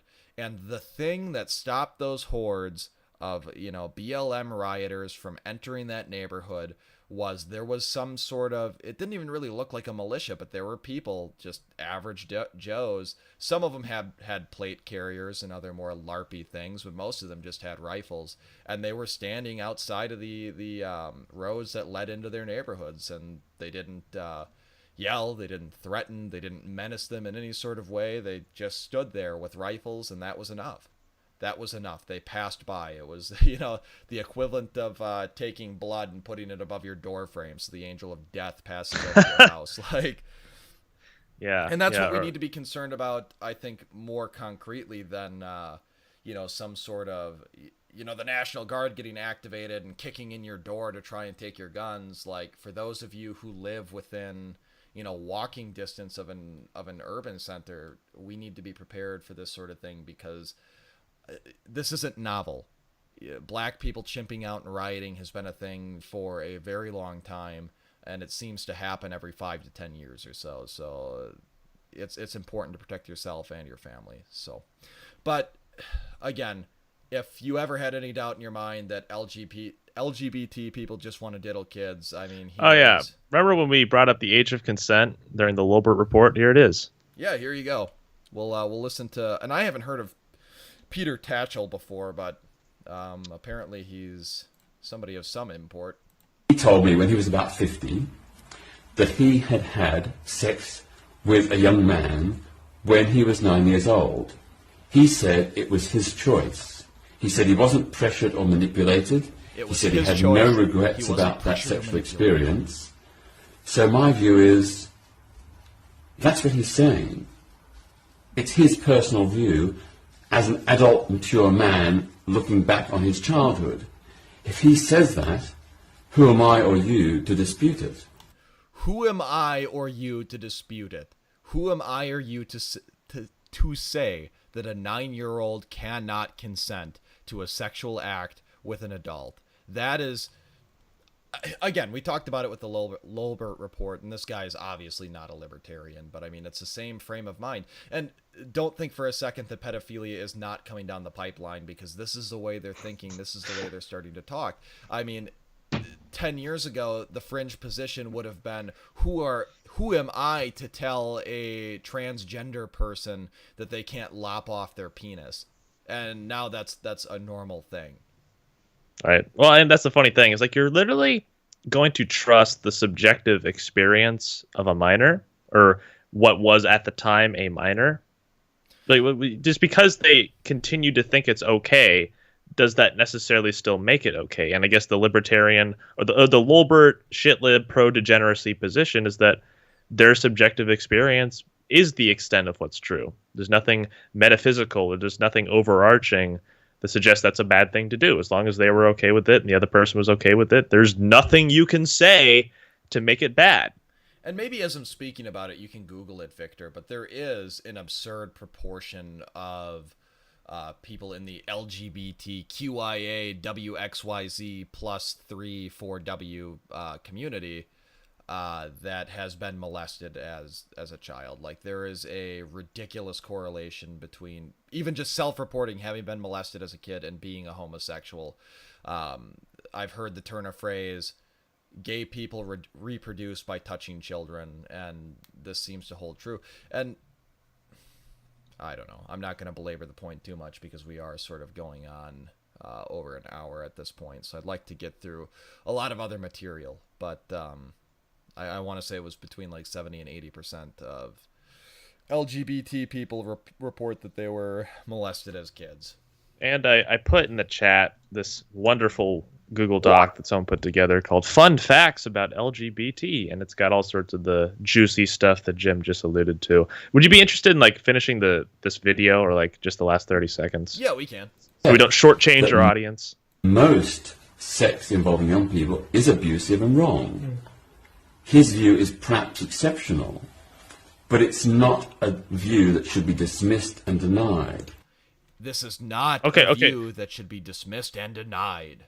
Well, I mean, he said perhaps exceptional. Now, someone is playing their actual hand when they don't just say, that's an exceptional view.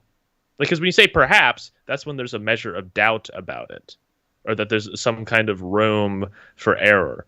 Like if you have a brainstem that's working, which isn't a guarantee for most people, but if you do have one that's working, you know it's exceptional to have some kind of positive consensual experience as a minor with some elder folk, right? That is exceptional if you don't have any problem with that. But then he uses this chicken shit language of it's perhaps exceptional. Perhaps. Like, where's the doubt coming from? And the doubt is coming from the fact that I think he is Mott and Baileying right now. I don't want to ascribe the most malevolent motives to him, but I get the impression that when he uses this chicken shit word like perhaps, he has more support for this kind of pederasty or pedophilic relationship than he's letting on. Right. Well, and yeah, he just wants to be able to... If somebody were to try to hold his feet to the fire on that point, like, what are you, a kitty diddler?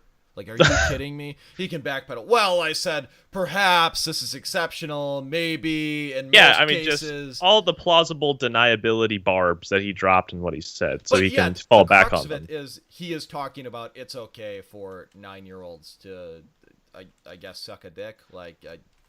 Yeah, I mean, that's where this shit always starts. Like, this is the camel's nose getting through the tent. This is the inch that they want so they can turn it into a mile.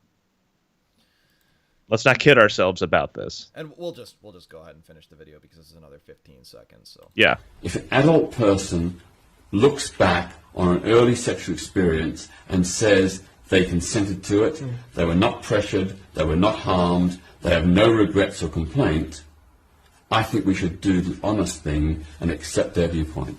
Okay.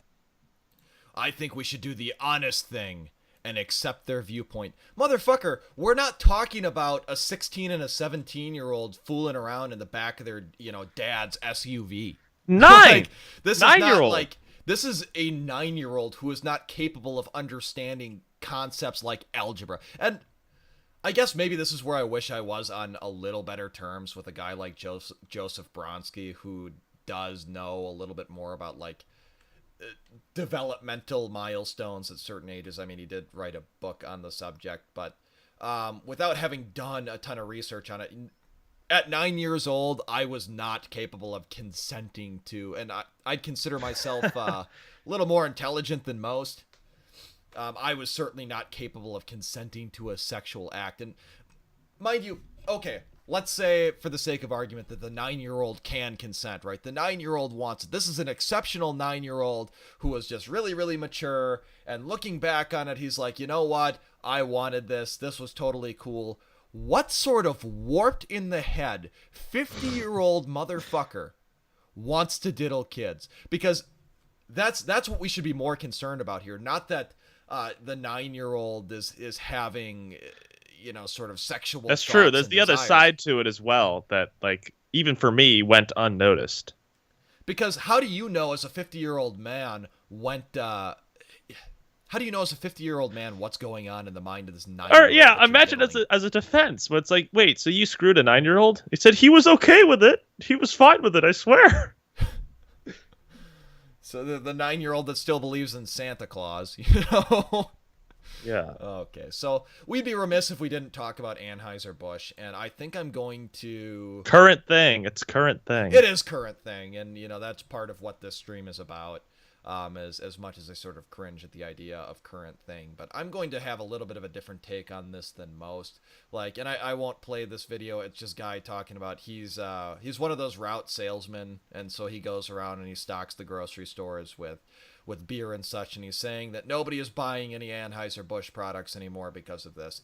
Now, I mean, again, I don't don't deal with lived experiences by and large. I don't think that, an exceptional circumstance documented by one salesman is evidence of a much larger trend or phenomenon. But let's say for the sake of argument it is.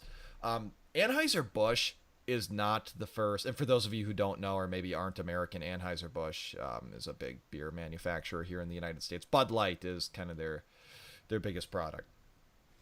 Let's say for the sake of argument that this is true, Anheuser-Busch is not the first company to go woke, and not one singular company has gone broke as a result of going woke.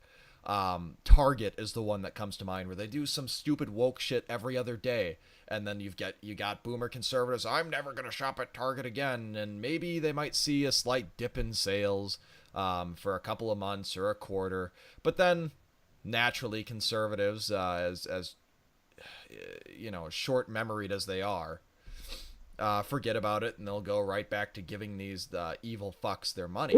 It's the same reason why, you know, a lot of the people, and I'm guilty of it too sometimes, ordering things from Amazon. I'm not any different. You know, ordering things from Amazon. I'm giving these evil people my money. These people are diametrically opposed to me. I should be better about it. We should be better about it. But the idea that going woke and going broke are two things that are strongly correlated is just fucking asinine. It's not a guarantee either. Well, like, you can't count on that to do the work for you as well.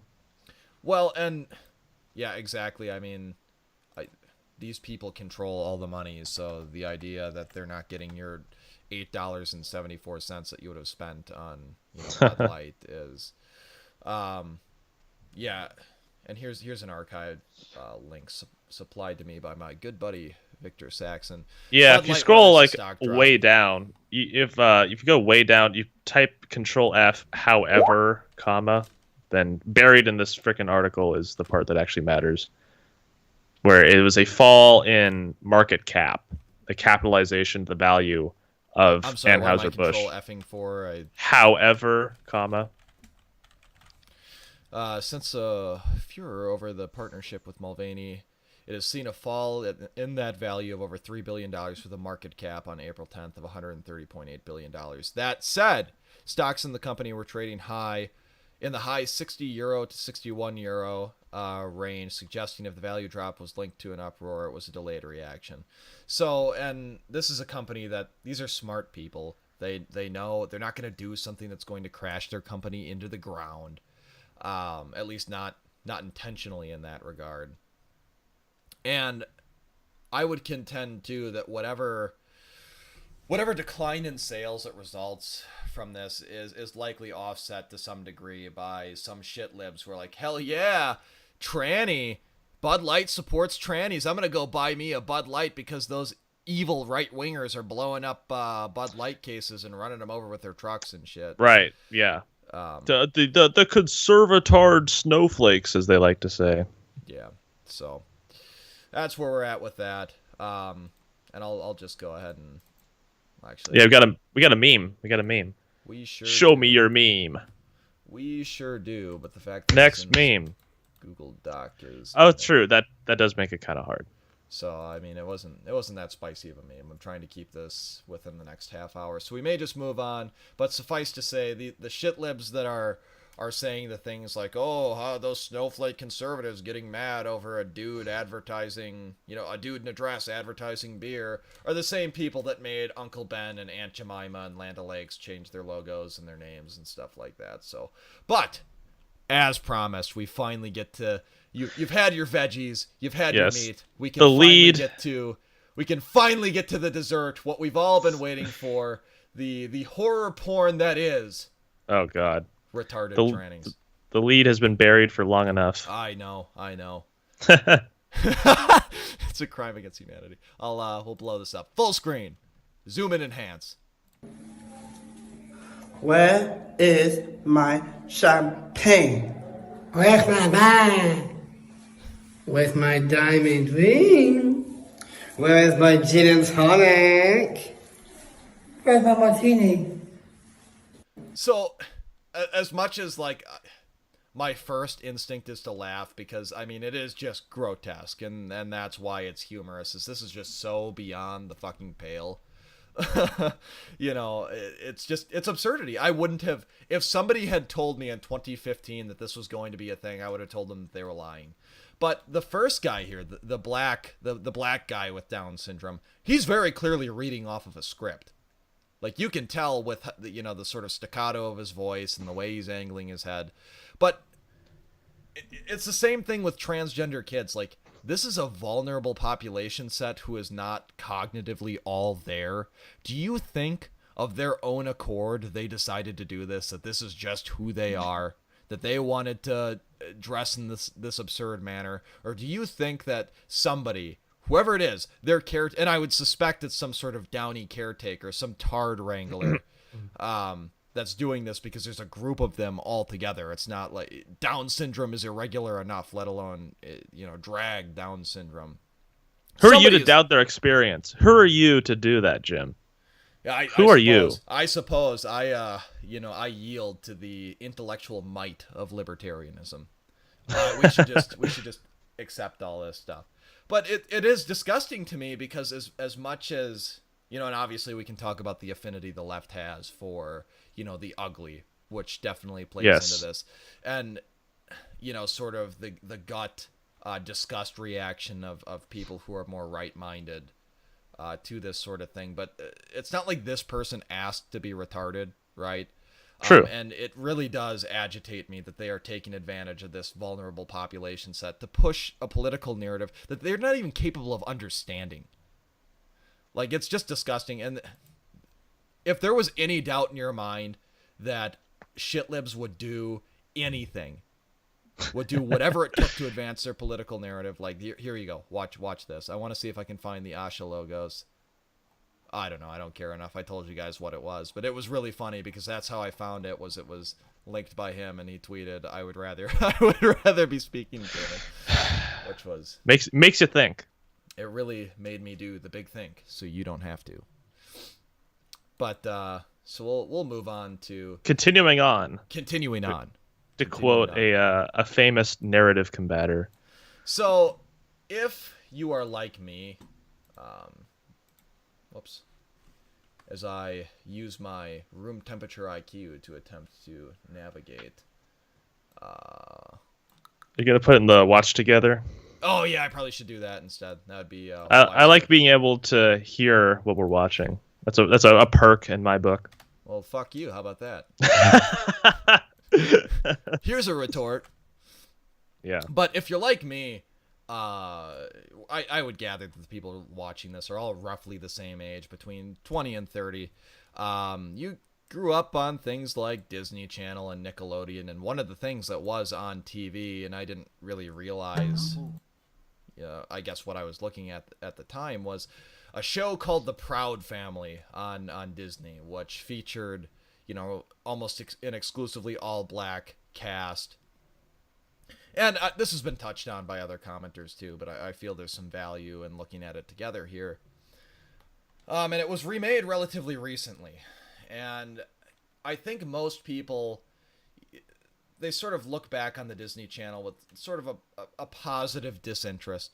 Like, they remember, I grew up on Disney Channel and Nickelodeon, and I turned out okay. I don't really remember there being anything terrible on the Disney Channel or Nickelodeon or Cartoon Network. So, yeah, I'll let the TV parent my kids. I'll plop them down in front of the TV so I can sit on my phone and look at Twitter or whatever it is parents do these days.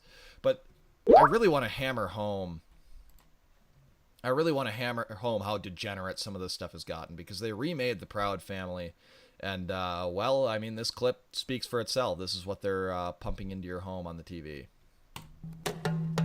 This country was built on slavery, which means slaves built this country. Tilled this land from sea to sea to sea. First there was rice, tobacco, sugar cane. Then Whitney did his thing and cotton became king. And we were its soldiers, 4 million strong. Fighting for America's freedoms, even though we remained America's slaves. Built this country. The descendants of slaves continue to build it. Slaves built this country. And we, the descendants of slaves.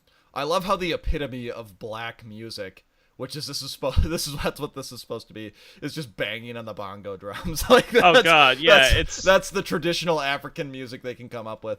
Oh yeah, that reminds me, I'm gonna send you the link, but something comedic we can probably finish the stream with is some abos and the above average intellectual dexterity that we all know them to have, playing some music for us. So I'll send that to you and we can watch that at the end. Don't sleep in the road. Don't sleep on the road. Don't be rama. Don't be sniffing up petrol, kids.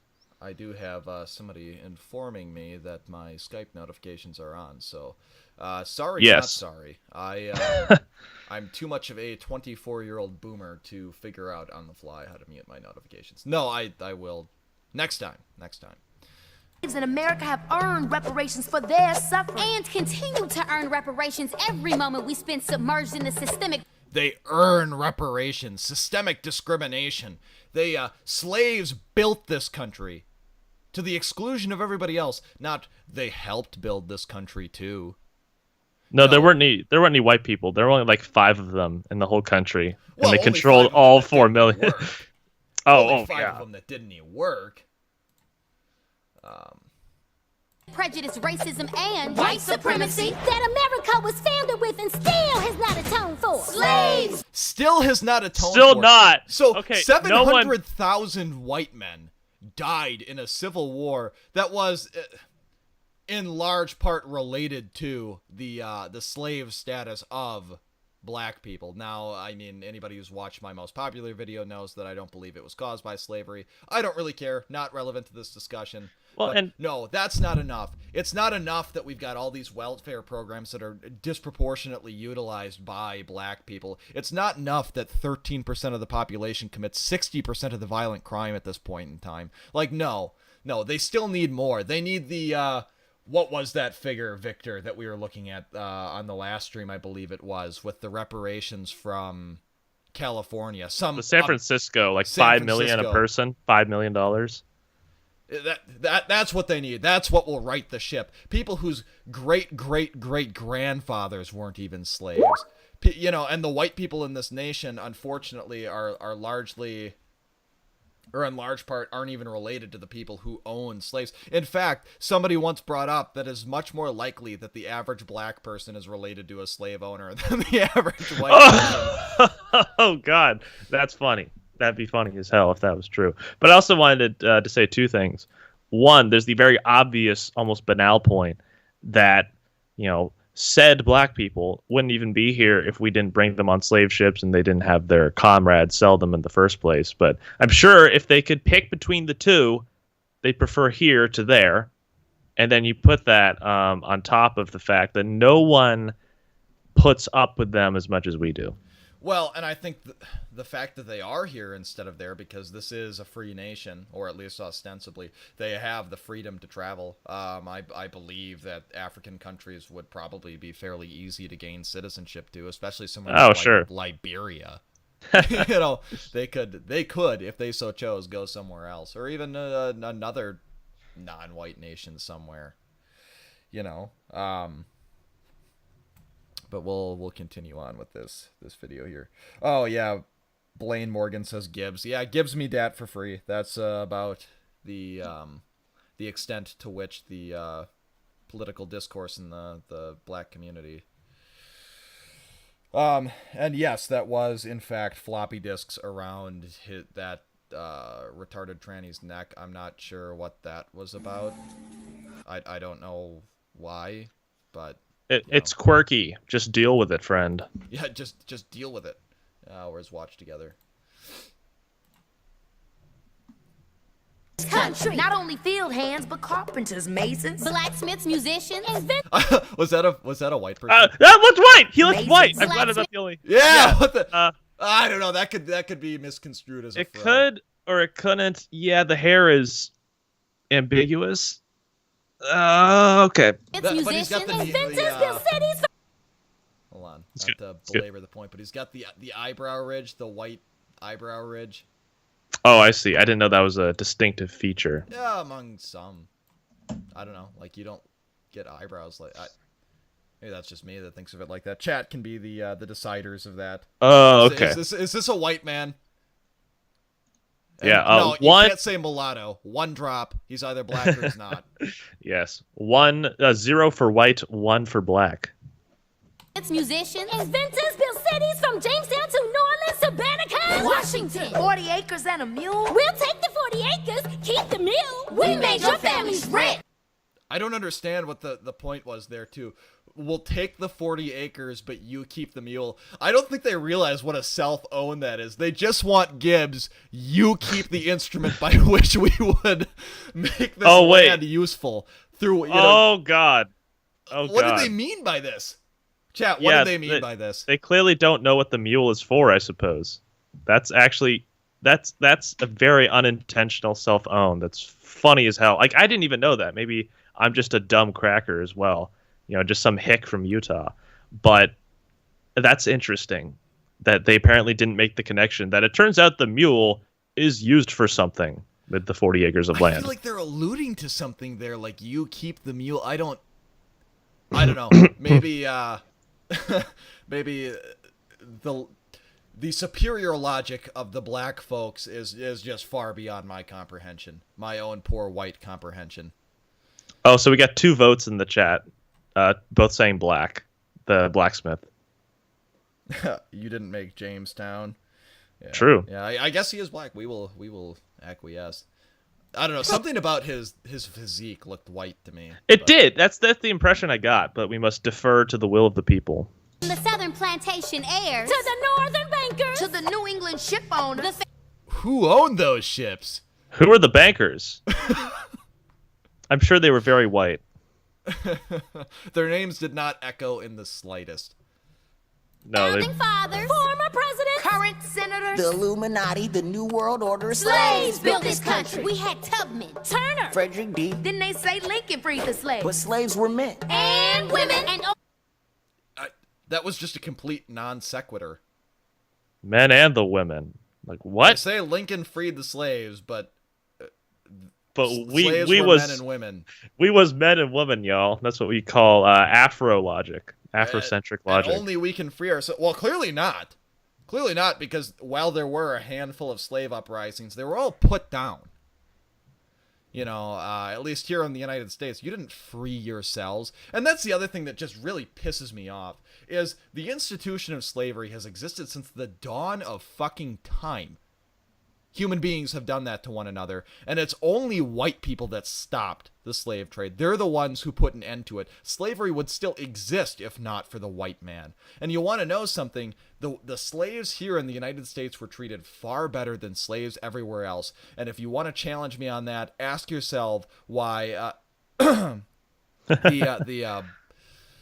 Ottoman Empire. Yeah, the Ottoman Empire, as well as to a lesser degree the slave trade going on with the Barbary pirates, ask themselves why they don't have a problem with an uppity black population. It's because they didn't treat them anywhere near as nice, and they're not here to tell the tale. Well, and they probably castrated more slaves than we did. I think that's the very important thing we're alluding to. Only we can free ourselves. Emancipation is not free. Emancipation is not freedom? Freedom is not freedom? Let me, I'm going to define emancipation. So when I pull it up on Google, it says the fact or process of being set free from legal, social, or political restrictions. Also, liberation. So being set free is not, in fact, being free. 2 + 2 does not equal 4. Liberia is very free from the little I know. And for those of you who don't know, Liberia is what happens when you take, you copy-paste the United States Constitution and the U.S. forms of government onto the continent of Africa and just give it to black people. So I'll let you guys do your own research on the quality of life in Liberia, but suffice to say, it ain't so great. Jim Crow, segregation, redlining, public schools feeding. Like, they just say these things. Jim Crow, segregation, redlining, public school. Like, what? We have educated you for free? We were so evil because we made black people be around black people? Like, that is the great sin? I mean, I guess if I were black, I wouldn't want to be around black people either. God, yeah. And, largely by our own choices, black and white and Hispanic people like to remain segregated. People like to associate with people like themselves. Yes, let me... prisons. This is the article I told Jim about, that despite the title is actually not shit Libby, but it was... It's a Substack article. You want to just talking paste it in the Google Docs? I'm trying to. Yeah, I'm trying to. But I can't find the little bastard. Don't tell me I closed it. Okay, if I find out that my past self closed that tab when I shouldn't have, that'd be worth sending a Terminator back to kill me for, because that is stupid. Okay, I put it in the YouTube chat, and I'll put it in the Google Doc. Because it just talks about how blacks seem to be segregating themselves. Well, we'll finish up this video. Private prisons where we become slaves again. As we celebrate Juneteenth. Private prisons where we become slaves again. No, private prisons where you're incarcerated for committing crimes. Like, stop committing crimes. It's like, what's that Jim Carrey movie where it's like, stop breaking the law, asshole. Liar, liar. Yeah. Like, yeah. Well, that's the solution. yes. Well, or like that one meme where it shows a guy, or is it it's a Dragon Ball meme of him clutching his head very furiously, and it's like socioeconomic factors making this black guy shoot a 3-year-old. So, and we've got a lot more ground to cover here, and I'm trying to wrap it up. So, we don't need to keep it under 2 hours. No one gives a fuck about that. Well, I give a fuck about that. Well, you shouldn't. How about that? Yeah, fuck me. For the umpteenth time, our account is still outstanding. Cause this country was built on slavery, which means slaves built this country. And we demand our 40 acres and a mule. Okay, so now they want. Now you want it. Now you want the mule. Okay, then. I mean, there's a metaphor in here somewhere. No matter what you do, you can't please them. It's the redemption. You can keep the mule. Keep the 40. What? But now they say you can keep the mule. What do you want? Also, black people don't have blonde hair. Fuck you. We're taking our freedom. And the eternal white woman. You can The keep the eternal mule. white Keep woman the here. 40. I don't know if art mirrors real life or real life mimics art, but the traitorous white woman. Yes. No, that is painfully emblematic. Very prescient. So, and the whole point of watching this is if there are those of you out here who have kids or are of childbearing age, like, be very careful. I would not have television in the home because this is what they're going to see. Their minds will be warped. This stuff is all very deliberate, especially if you are not there with them paying attention to what it is they are consuming. You cannot let them be consumers. So, one of the chats says, I live in Texas, and I've never heard of Juneteenth until a few years ago. Totally fake. And yeah, it wasn't until 2020 that I heard of Juneteenth either. About the same time. I'm still not even entirely clear on what it was about. I can't be fucked to actually look into it. Could you show... I put it in our Skype chat, because apparently your boomer brain can't handle it otherwise, but a couple of the memes are in there. Yeah. So... There, we'll just go this direction. Do it this way. Slavery of my... Fuck.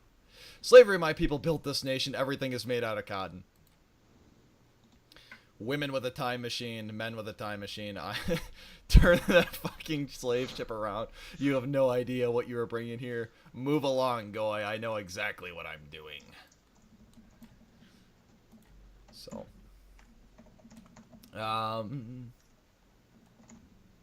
Well, we will continue on as well. So, I'll let you talk about this article that you've got here. So this might seem like minor quibbling, but it's just another thing that gets under my skin. Very shitty, sophistic phrasing of things.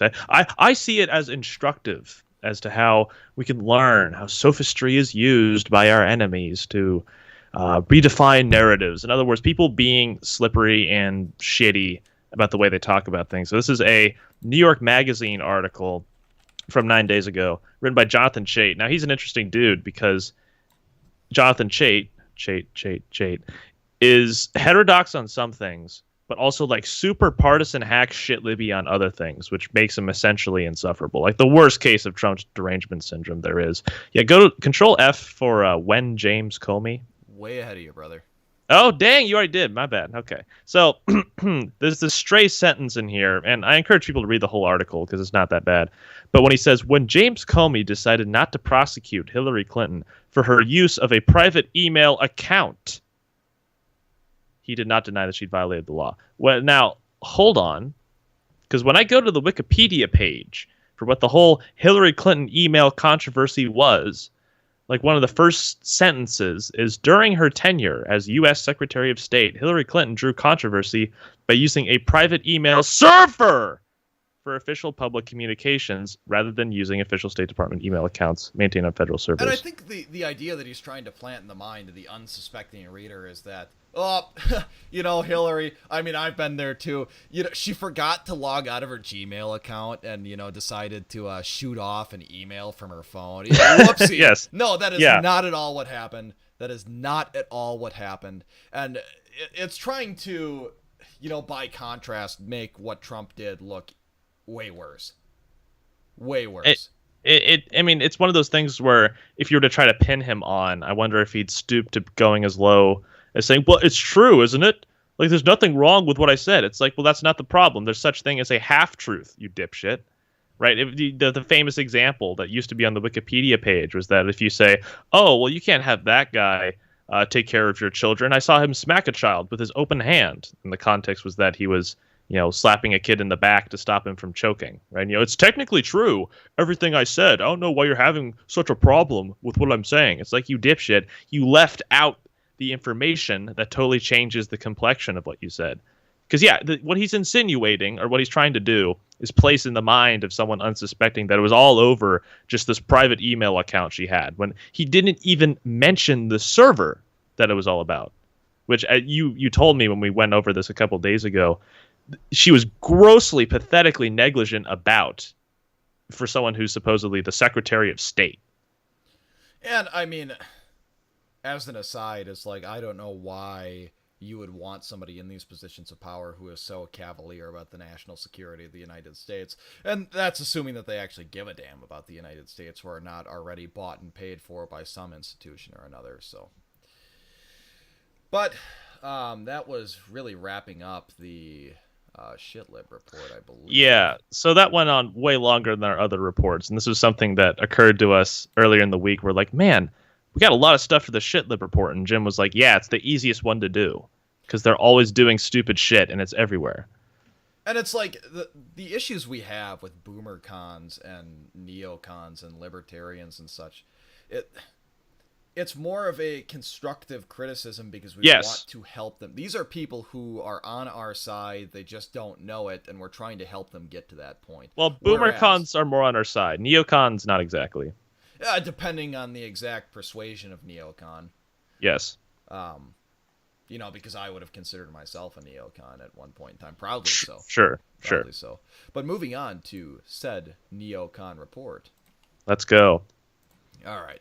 So the one thing I wanted to talk about first, at the risk of getting myself vanned, like the individual who was apparently responsible for the leaks in the Discord servers. So for those of you who don't know what I'm alluding to, it was plastered all over Telegram and Discord and 4chan and whatever. These screen caps of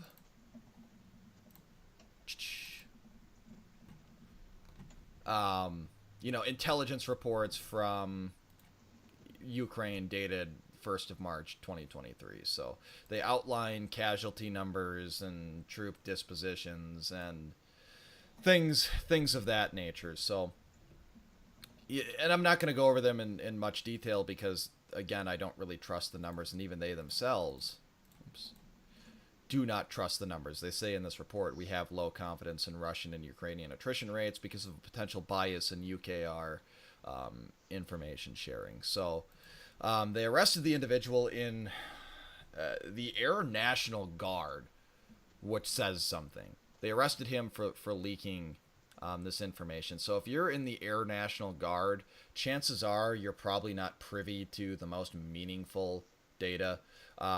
I wonder what his MOS was, because if he's in some sort of National Guard intelligence unit, like, this is something he himself could have cobbled together from open source information. Like, the idea that this came directly from the top, I'm a little skeptical of. But even if, like, the United States military, at least at the top, is fairly competent with respect to things like that. I'm skeptical of things just getting leaked unless they were intended to be leaked. So that's where I'm very, very leery of, the veracity of some of these documents. Because what does this report tell us? This report tells us all the things that Globo Homo wants us to believe. It tells us that,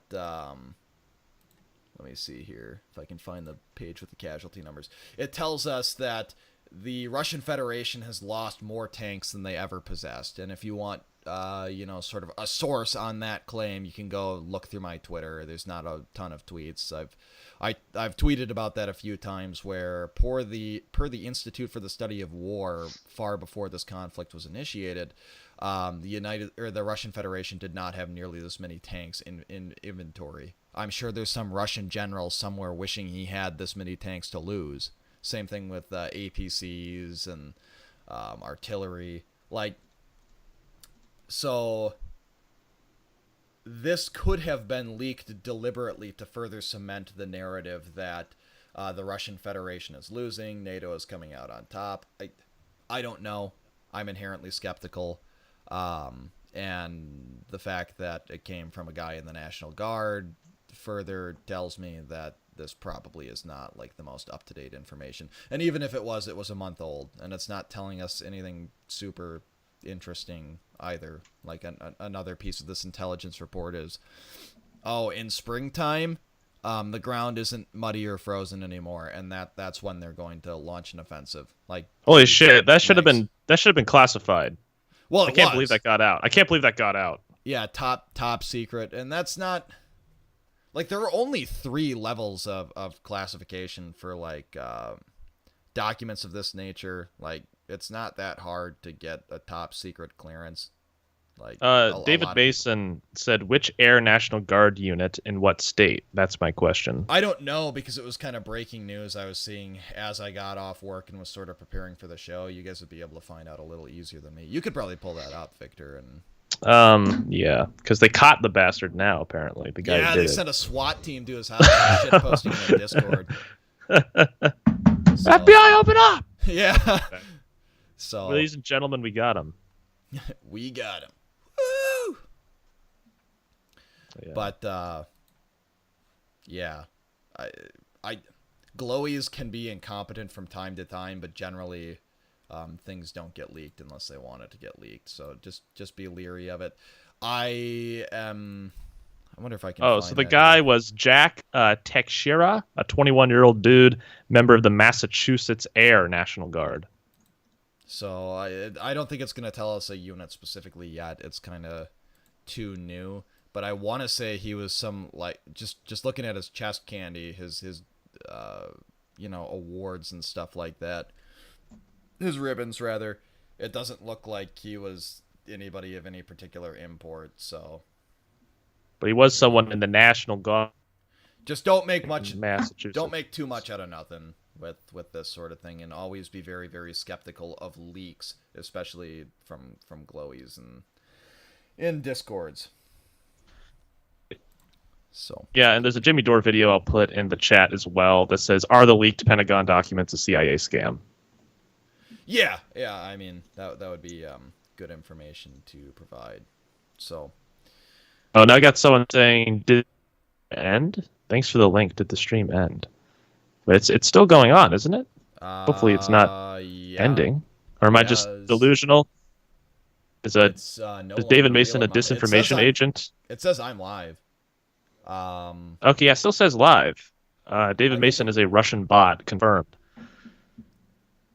Yeah. Maybe he's sowing taken discord off the air for daring to show these documents.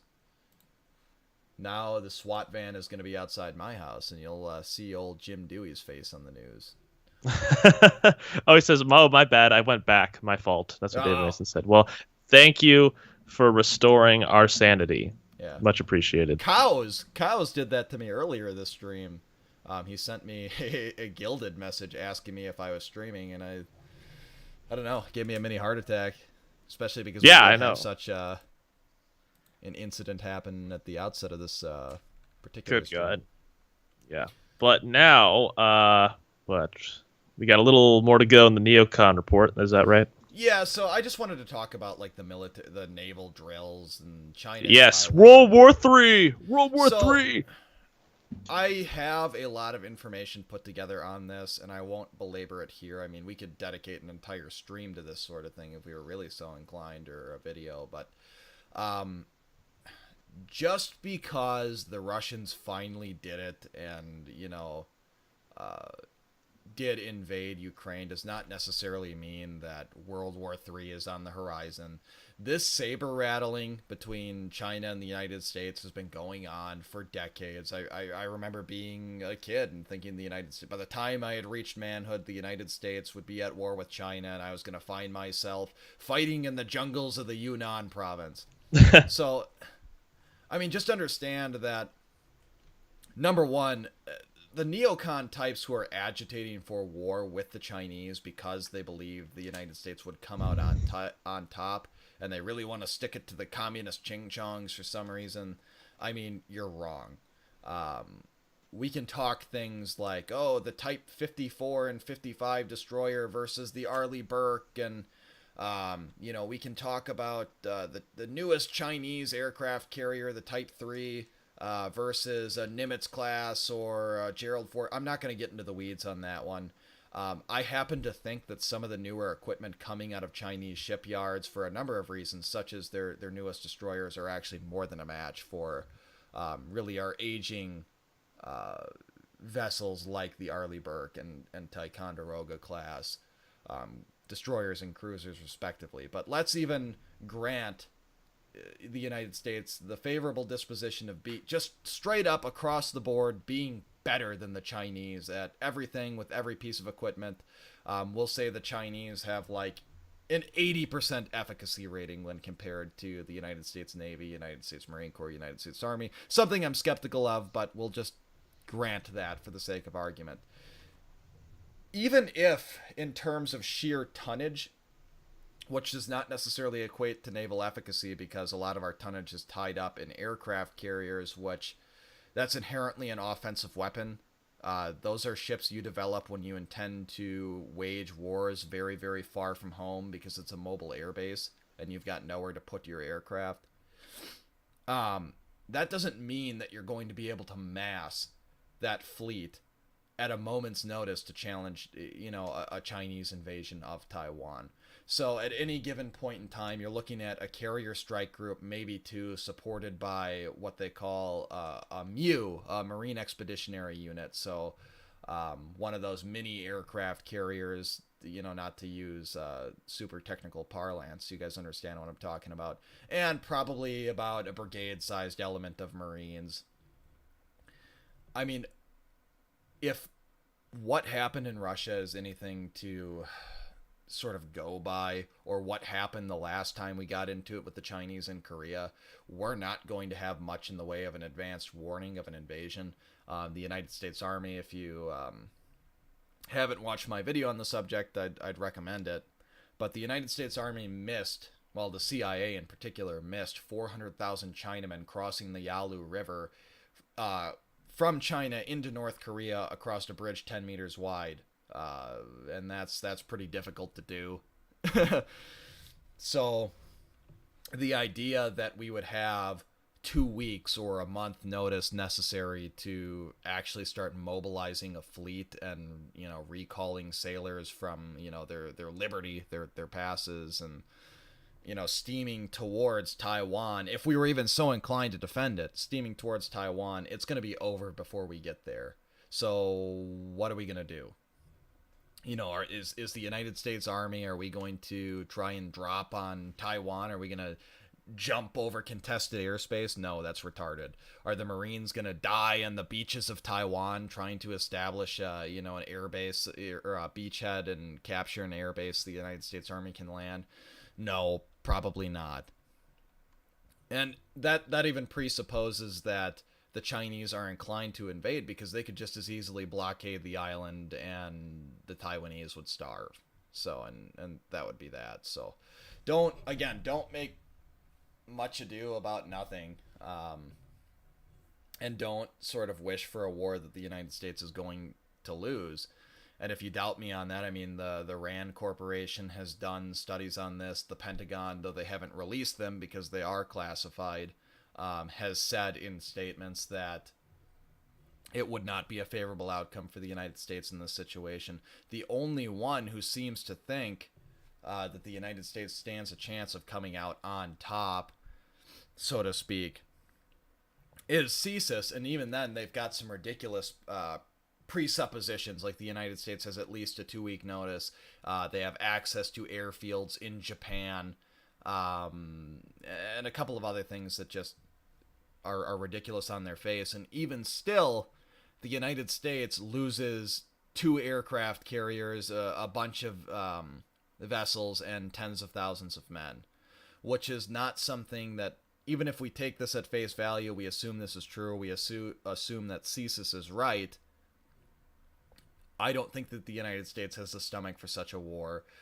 In Iraq, we lost 4,000 people, and if you listen to the media and people talking during the Iraq War, you would have thought that it was just an absolute bloodbath over there. Furthermore, we've got too many domestic issues here to really sustain a conflict against a foreign power. So that's just my 2 cents on it. I could go into a lot more detail on it maybe at a later date if you guys are interested. But yeah, bigger fish to fry would be the proper term. There's a dude a Finn Wraith. He's one of the faithful lads. He said, could this turn into a second Cold War? So it's kind of similar. These countries don't like each other, but they want to avoid direct war due to risk of nuclear war. And yeah, then I would already contend that we are in a Cold War with Eastern powers like the Chinese. It's a little more complicated because the American supply chain is so jacked up. Like, we don't manufacture anything here anymore. And that's another thing I didn't touch on is, like, there are 2 scenarios. Really, there's one scenario in which the United States does stand a chance of coming out on top. It's if this somehow ends up being a medium-term engagement of a year or 2. If it ends up being super quick, the Chinese are going to be able to secure the island of Taiwan, and the United States is going to have to sit and spin. If it ends up deteriorating into something like a Third World War, well, you have to understand that the United States only has, I believe, 1 shipyard capable of manufacturing aircraft carriers at this juncture, which is super important for any sort of expeditionary force. The United States has shut down production lines of important pieces of military equipment like the F-22. The United States at this point in time, in the little conflict going on in Ukraine, has not only completely depleted their reserves of things like anti-tank guided missiles, they're having trouble manufacturing them again. China is an awful long way from the United States, and Taiwan is pretty damn close to China. You start to look at things like loiter time of aircraft coming from airfields very far away. You start to look at, okay, it takes the United States Navy weeks to limp back to the West Coast to repair, vessels after any sort of engagement. I mean, we can't produce good steel here anymore, so. But anyhow. I think the British back in the day,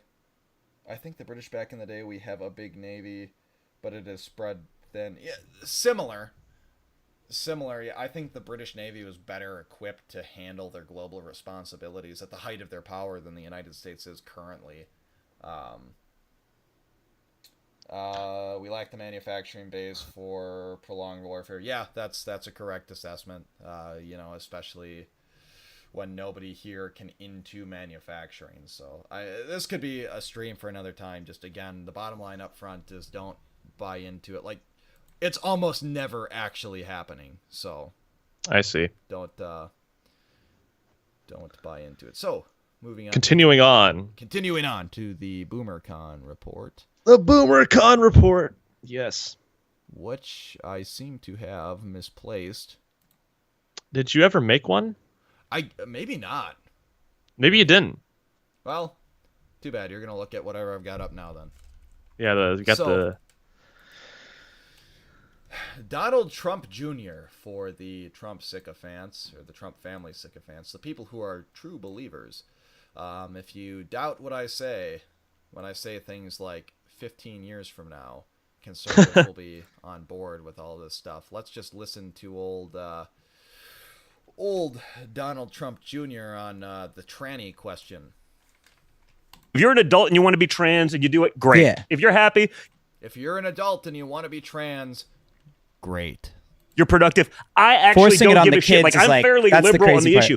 Forcing it on the kids is the crazy part. That's where we draw the line. You force it on a 3-year-old? We'll stop there, and trust Forcing me, it on it a will be no 3-year-old. further.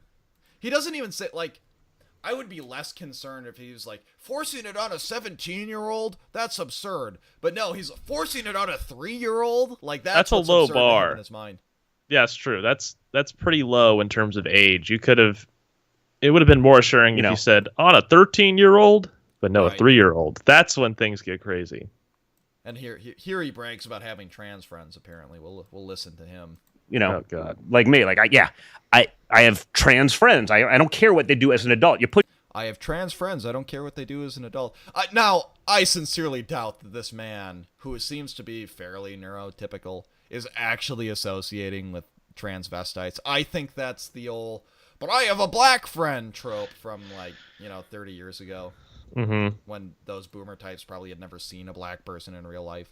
That's an exaggeration, but you smell what I'm stepping in there. Yes, and this is painfully representative of the stone toss meme that pull up presently. But continue on. This meme.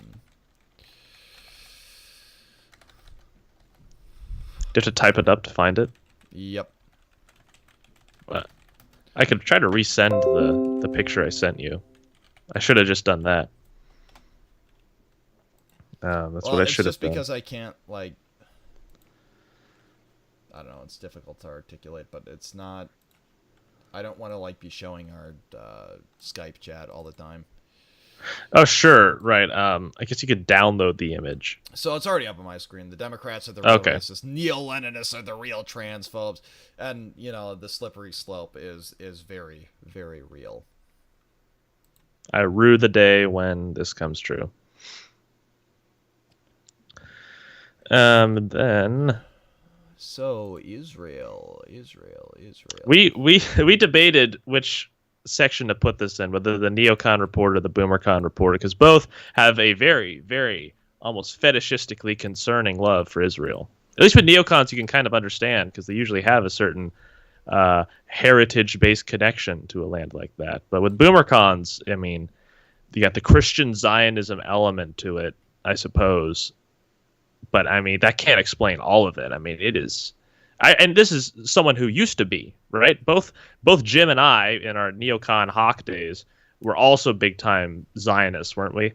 Oh yeah, absolutely. I was probably as I was probably as pro-Israel as you can get. I was very hawkish in the defense of Israeli interests. I would have died for Israel. Yeah, probably. For our fellow white people.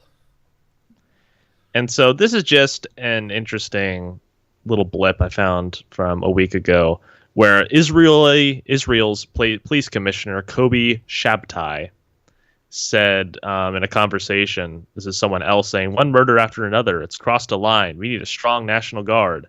Mr. Ben-Gvir was quoted as saying in the transcript. And the police chief said, Mr. Minister, there's nothing that can be done. They will kill each other. That is their nature. That is the mentality of the Arabs. Is Donald Trump's wife Jewish? His wife? No, or, but Jared... Donald Trump Jr., rather. I don't think Trump Jr. is Jewish, but Jared Kushner obviously is. Because that's what Brown Dynamite is asking, and I have a faint recollection of that maybe being the case, but I can't say definitively. So there is an article, though, from a website called Israel 365 News. I'm digging it up from June 2019. And the headline is, Donald Trump's father was so dedicated to Israel causes, people thought he was Jewish. Well, and it's like, he could also just be, sort of Shabbos goy. It's like, at some point, you're an honorary Jew. Oh, yeah. Well, it's called Crypsis. That's what Kevin McDonald calls it when they have their house cracker, their house goy that just advocates purely in Jewish interests but is not a Jew themselves. I mean, this is a very familiar archetype that everybody knows. So I have pulled up, because I know you can't see my screen, Victor. Thank you. The Times of Israel, as attacks on Christians become more frequent. A crisis looms for Israel. This is something that needs to be held in front of the faces of every hardcore Zionist boomercon. Because you have to remember, if you're in what seems to be a very right of center society that it consists of majority of Jews, where does that leave the Christians? Well, it leaves them in a minority status that probably is not very advantageous. And then really it's just coming home to roost. Now, I know there's a lot of hyperbole about this is the most right-wing government in Israel's history, because if you look at old articles from 2015 from like Electronic Intifada or the Palestine Chronicle or not Plus 972 magazine, they're constantly bitching and moaning about how every Knesset is the most right-wing one there's ever been.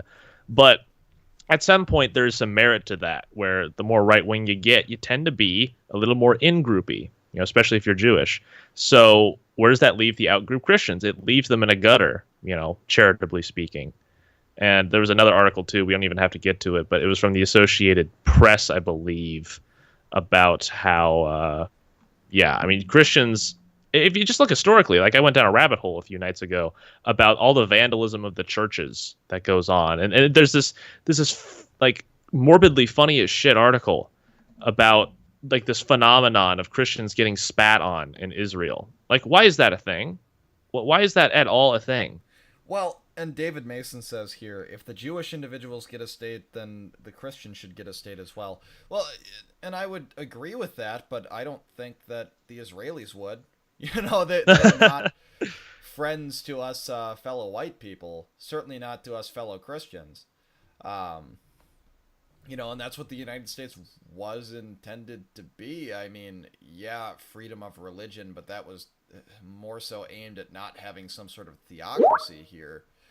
And certainly I would add to that, at the risk of, getting banned from YouTube, like, white people ought to be able to have a nation, because when we're talking about Jews, we're not just talking about, the religious people. I'm not talking about the black Israelites. I'm talking about a distinct ethnic group, and it's okay. I sort of take issue with Israel being located in Israel, but, I don't have any issue with the the Jewish diaspora having a place of their own and saying, you know what, this place is for us Jews.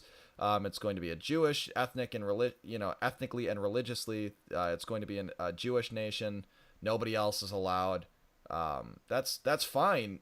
I just want to be able to have the same thing for me, and that's entirely unacceptable in the minds of a lot of people in this day and age. Let's see, what's the article? Oh, there's one from Haaretz, November 2011, that says ultra-Orthodox spitting attacks on Old City clergymen become daily. Yeah, I'm trying to pull it up here. I haven't sent that one to you. I've sent some others, but put it in the chat. You can just that. show the headlines. We don't have to go through the articles, but at least just show people the articles so they can find it in their own time. Yeah, anti-Christian hate crimes in Jerusalem soaring this year. This is somewhat cumbersome because of the bind I find myself in with having to adjust the URL every time. I'm sorry about that. I should have been more... But yeah, this is all to say that the Boomer Khan should be a little more skeptical about his undying allegiance to the Zionist state. Holy Land Christians say attacks rising in far-right Israel. Far-right Israel. Just for good measure. Gotta throw that in there. Anything bad is far-right. I am, in fact, a baddie. And I'll pull the last one up here, too. Yeah. Like, again, spitting attacks. Just for good measure. To think that an Orthodox Jew has the gall to spit on a Christian. Yeah. Like, why? Why the antipathy? Why the animosity? Well, we'll get to that in the base department now, won't we? Because Haaretz had a very, very noteworthy tweet that I guess those who are already in the Gilded server probably already know about, but we got to cover it for good measure. All right, and then we'll go ahead and move on to our alt-right report. I'll pull it up, and if I have... Yeah, I do. We'll transition. The nice little graphic. I hope you guys appreciate that. That took me a little longer than I'd like to admit to make. But we have it. That's what counts. We have it. We have it with funny Cyrillic characters. Trump moves to hire Laura Loomer, anti-Muslim activist. So I don't know if you want to... Yeah, that's pretty much it, though. Just Trump told his aides to hire Laura Loomer. And so this is supposedly more evidence of the radical nature of Trump's campaign and whatever. But the funny thing is, it's interesting to use the term anti-Muslim when they could have easily used like far-right or alt-right. But they use anti-Muslim, which is just a harsh word for you criticize Islam too much. Well, they're probably cognizant of the fact that alt-right and far-right has been used to the point where people become deaf to it. Like even... Oh, they say far-right here in the article, but they don't say alt-right, interestingly. I think the alt-right as an institution is kind of dead. Like, that's almost a legacy term. I don't think it's unreasonable to say that the alt-right died at Seville. It's still used, though. I mean, obviously the movement did, but used as a term, I think it's still in vogue, at least in the MSM normies. I'm not going to comment on private conversations I had with the president, as though that's, like, damning. Well, and also, the funny thing about Laura Loomer, I can't find the tweet, but she did tweet at one point about, like, why does the alt-right or the distant right have to be so anti-Jewish? We're your guys' allies, which is just, it has PSYOP tattooed and emblazoned all over it. Yes, you can only agree with something like that if you don't know all the information. Well, I want to talk about something here that's emblematic of a larger phenomenon. And I'll just read it verbatim. Laura Loomer, once described Islam as a cancer and tweeted under the hashtag Proud Islamophobe. Now, I can empathize with the sentiment, right? I can empathize with wanting to say, you know what? Fuck you. This is bad, and I'm a baddie. But we've got to be careful, especially as we're trying to win over some, or at least awaken some of the normies to the things going on around them. I'm hesitant to double down on terms that are just synonymous for double plus bad. Like, right. In accepting this, you accept the moral framework constructed by the left. You can, I think the proper response here is like, Islamophobe isn't a thing. Like, this is well, that's a lot. Afraid, you know, that's a lot of things. The new atheists, like Christopher Hitchens and Sam Harris, very rightfully knew that Islamophobia was a propaganda term from the jump. Like, that's what it was. But the way I'm pretty sure she is referring to it there is the idea that Islam, rather than the term Muslims, is referring to a doctrine of ideas. It's not referring to the followers. And it's I'm referring... sure she would, in the next breath, say, I've got no problem with Muslims. Yes. But it's the doctrine, it's the ideas. But Islam isn't a religion of peace, it's a religion of pieces. Which 8-year-old me thought was a hilarious quip. It still kind of is. I don't know, maybe it just rubs me the wrong way in hindsight. But to protest the ban, Ms. Loomer, who is Jewish, affixed a yellow Star of David to her clothes, just as Nazis made the Jews wear during the Holocaust. They never give up on this stuff. No. And I'm surprised she even took flack for being Islamophobic by virtue of the fact that she is Jewish, because usually they get a pass on that sort of thing. Not to the Holocaust. You know what I mean? Not to the extent that you think. Not to the extent that you think, because like Sam Harris is Jewish, but he didn't get a pass on any of that. It is a little weird that they bring up the Islam stuff, because that's definitely a mid-2010s era thing. Like after that, the notion of Islam and radical Islamic terror has kind of died down as a hobby horse. You got the front page magazine David Horowitz types or Robert Spencer who still won't shut up about it because that's their shtick. And because there's an obvious Zionist component to hating Islam, I think it duped a ton of boomer cons into taking on these semi-shitlib positions because they knew they wouldn't be a fan of Muslims. Right. Because ultimately that softens them up towards Israeli interests. Because who is Israel fighting right now? Well, I mean, they do have the Christians that they treat like garbage. That does happen. But in large part, it is the Muslim world that they're contending with. And so if you're the Israel lobby, if you are the Israeli interest, you're like, we need to make sure that the people at home in our other country are not a fan of our enemies. Well, so that's what they did. An interesting little anecdote too is I grew up an Orthodox Christian in more of an ethnic church, and there were people who immigrated to the United States from Lebanon and from Jordan, and I was chafed by it as a kid because, again, I was peak neocon, pro-Israel, but they were like pretty anti-Israel due to some of these experiences they had, or they were closer to those sort of events going on in Israel. So, but the other thing I'd like to bring up too is don't operate under any illusion that you have any sort of institutional power. Like, again, to echo the go woke, go broke thing, like that's not a thing. Like, if you say wrong thing, you're going to be barred from Lyft and Uber too for making bigoted comments about Muslim drivers. Like, you have no power in the society.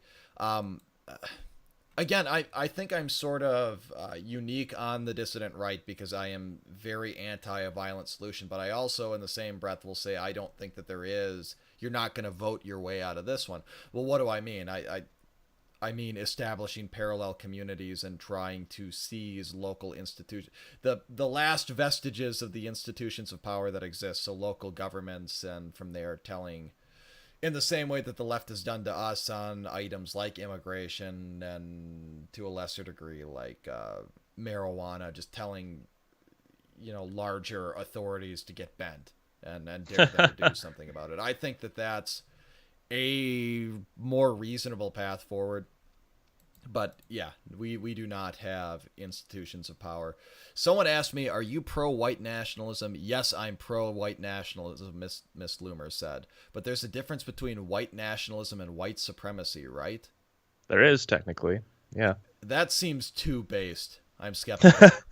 That's a pretty modest claim. It's what Jared Taylor would say, where he's like, I don't want to rule over anybody. I'm a white advocate. Yeah, but embracing the term white nationalist. Again, don't use their terms. Right. I'm white. Well, that's what Jared Taylor's smart enough to do. He's like, I'm a white advocate. That's it. I don't know. This smells like controlled op a little. Well, she is. She is, effectively. A very weird form of controlled opposition, because even the counter opposition hates her, but maybe that's part of how things go. Her remarks, yeah. So I don't feel we don't have to go through this anymore. Just a bit of news. Just a bit of news. So moving on to, and I haven't had time to make up a neat little graphic for this section too, but parting a little bit from the way we did this last stream, I think it's important to point out some of the, rather than ragging on all the negativity in the news, it's important to point out some of the base things that occur, because believe it or not, though they are few and far between, they do happen. So, like, for instance, things like this. And I wouldn't consider myself to be a religious zealot. And you don't need to read much beyond the headline here, but crucifixes rise across France and message that this is a Christian country. Like, yeah, I think that's okay. I think symbolism like that is important. Hey, based for being traditionally Christian France to the degree that such a thing even still exists. And for suffering the onslaught of Islamicization that's going on in your country. That's not something we have to deal with, but for our European folk, our European comrades, that is something they have to live with. Yeah, I mean, I do feel bad for the French people, but the French government kind of brought that on themselves with some of their colonial endeavors, but that's besides the point. So I just pulled up your thing from the Express Tribune. Yeah, so you want to go over that? Yeah, it's not necessarily based, but it is totally out of left field.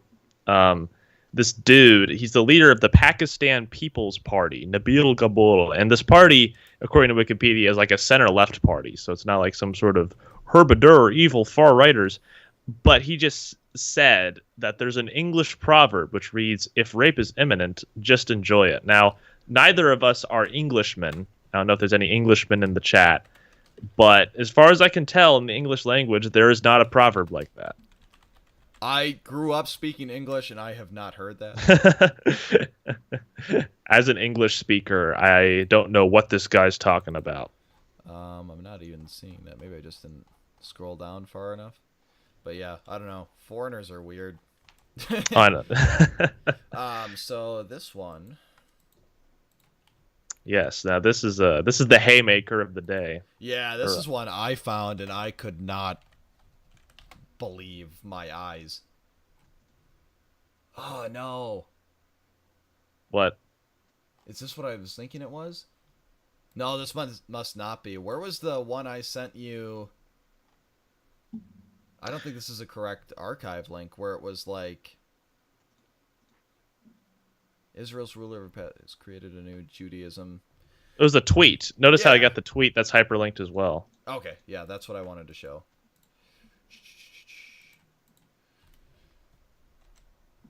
And some of the replies are seething, and it's hilarious. Yeah, so we'll pull this up first. And so I was scrolling through Twitter, and I forget how I even came across it. But Do you follow Haaretz? No, it must have been somebody in the comments had retweeted it. That's the only way I would have ever found this. But it says, this is a tweet: "The Jewish people have always believed in the supremacy of its ethnic collective over other nations. Goyim. Nations, that's what that word translates to. But throughout history, this was a supremacy that lacked an apparatus for wielding control over non-Jews." So there's so much to unpack to bring out my inner liberal professor. There's so much to unpack here. So they are accepting not only that it's okay for Jewish supremacy to be a commonly held belief, but it's always been that way. Have always been. I don't think that's the interpretation. You do know what Haaretz is, right? Haaretz, what they tend to be. They're very masochistic. They're borderline self-hating with some of the headlines they have. So if anyone would say it, it would be this publication. Like if you ask a neocon like Brett Stevens and ask him to talk about Haaretz, he's not going to have any nice things to say about it. Like some people call it a Palestinian publication translated into Hebrew or whatever. Something along those lines.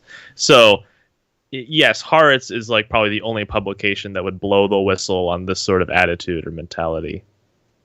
And they couch, or they sort of qualify it by saying, well, this supremacy lacked an apparatus for wielding control, as though the entirety of the media that exists today, the banking system, that's not an apparatus for wielding control. Yeah, that's a good point. Jews.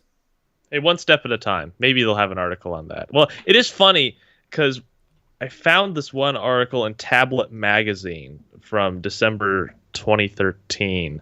And the title is literally, this is, "Janet Yellen is poised to be the third Jewish Fed chair in a row. Where are the anti-Semites?"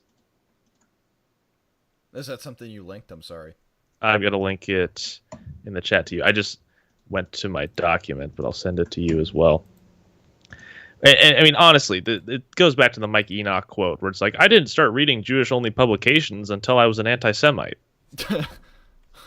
I mean, you find some quality stuff in there. But even the comments are golden. Like, is David Duke on your payroll? Yeah, is David Duke on your payroll? Did Nazis write this? Oh my God, are you kidding me? If I cared more, I would dig into the Stop Anti-Semitism account and see some of the things they were saying. Oh yeah. But yeah, we can talk about old Janet Yellen. Yeah, there's just a paragraph you could go to. Let's see, Control F for assent, as in ASCEN. Yep. Yellen's ascent to the post will also guarantee that, by the end of her first term, Jews will have occupied the Fed's top post for 3 decades straight, an unprecedented run of Jewish power and influence. The chairman's seat hasn't been occupied by a non-Jew since 1987, when Alan Greenspan was appointed by President Ronald Reagan, who, as an aside, was not as on our side as you would think. To follow Paul Volcker, rather. With the succession of Ben Bernanke, in 2006 under President George W. Bush, and now the appointment of Yellen by President Barack Obama, it's worth remembering that there is a concept in Jewish thought called Chazaka. Chazaka. When something happens 3 times, it can be considered permanent. Applied to the Federal Reserve, it would suggest an impossibly firm grasp on a degree of power the likes of which the Jewish people have never known. Citation needed. Do you have a single peer-reviewed study to back that up? Source, bro. What's your source? I'm sourcing. I mean, the fact that they would even shine a light on that is interesting. It this just is proves a weird sentence. Yes. When something happens 3 times, it can be considered permanent. As though, the author thinks that this is... it's like the swipe or no swiping clause. If it happens 3 times, then, it's permanent. Well, I mean, he's not, religiously insisting on it. He's just calling forth the concept. It's like a thought picker. Pick your brain. Of course, the idea of a somewhat secretive cabal of Jews manipulating the levers of global finance is pretty much exactly the paranoia that has animated the most virulent anti-Semitic conflagrations, good Lord, of the past. And now we have not just Yellen in the picture, but also Stanley Fischer, the Rhodesia-born banker who served as head of Israel's central bank and is now rumored to have been picked to fill Yellen's place as vice chair of the Federal Reserve. And yet, despite this historic Jewish-run anti-Semitic conspiracies about Jewish control of the world banking system seem, if anything, less common than they once were. All the more surprising because of the degree of influence American central bankers have in the global financial system today surpasses anything the Rothschilds tycoons were able to maintain at the height of their influence. I would argue that this is the height of their influence. Sure, yeah.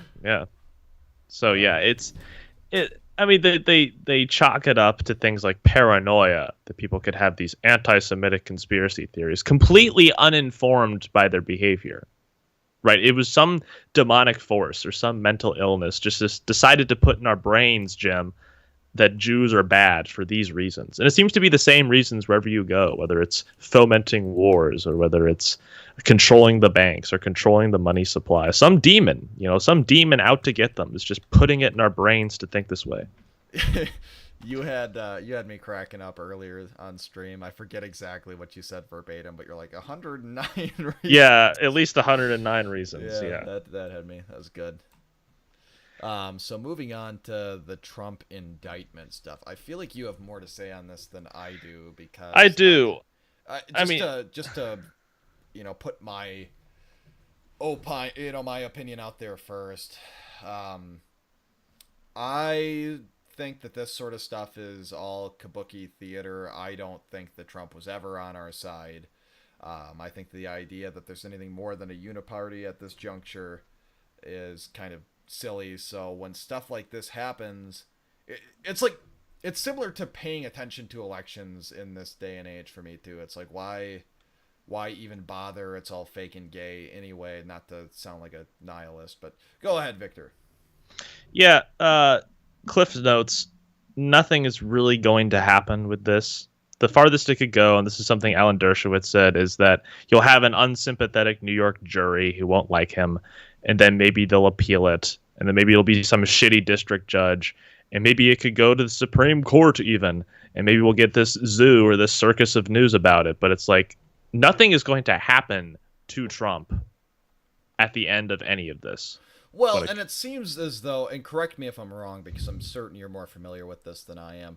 I mean, the statute of limitations has been exceeded as well, and the thing the DA is clinging to in this instance is the fact that Trump left the state during that period of time, and Trump's lawyers are arguing, well, he spent a considerable amount of time in the state, therefore statute of limitations still applies. So. That is interesting. I didn't know that specifically, but because there's like a 5-year statute of limitations for misdemeanors like this. So, and then like the main thing I knew is that this is misdemeanor stuff right here, and the only reason it's illegal or a misdemeanor is because it's a presidential campaign that Trump is running. Like if he just did this on his own time, it wouldn't be illegal. That's a point that Jonathan Chait made in the article we alluded to before. But then Alvin Bragg, knowing to get the headlines, he's got to say, this is a felony. This is a felony. And so this is what the Politico magazine article said. Okay, hold on. Let me pull up Politico, Yeah, sure. I'm still on gaping hole. Yeah, there's Politico magazine, more specifically. This Politico magazine article. Yeah, Bragg's case against Trump. That one. That's Politico. I said Politico magazine. Okay. If you go north of that. I know it's a little confusing. I tried to... Yeah, Ringo Hayes says it's all for the optics. I mean, I would like to hear what you think the optics are, but I would assume it's probably the idea that they're going to get Trump is in trouble. I mean, they use this bullshit of 34 counts, right? He's being charged with 34 things in the indictment. And the only reason he had 34 is because the books were misrepresented in the first place, is the allegation.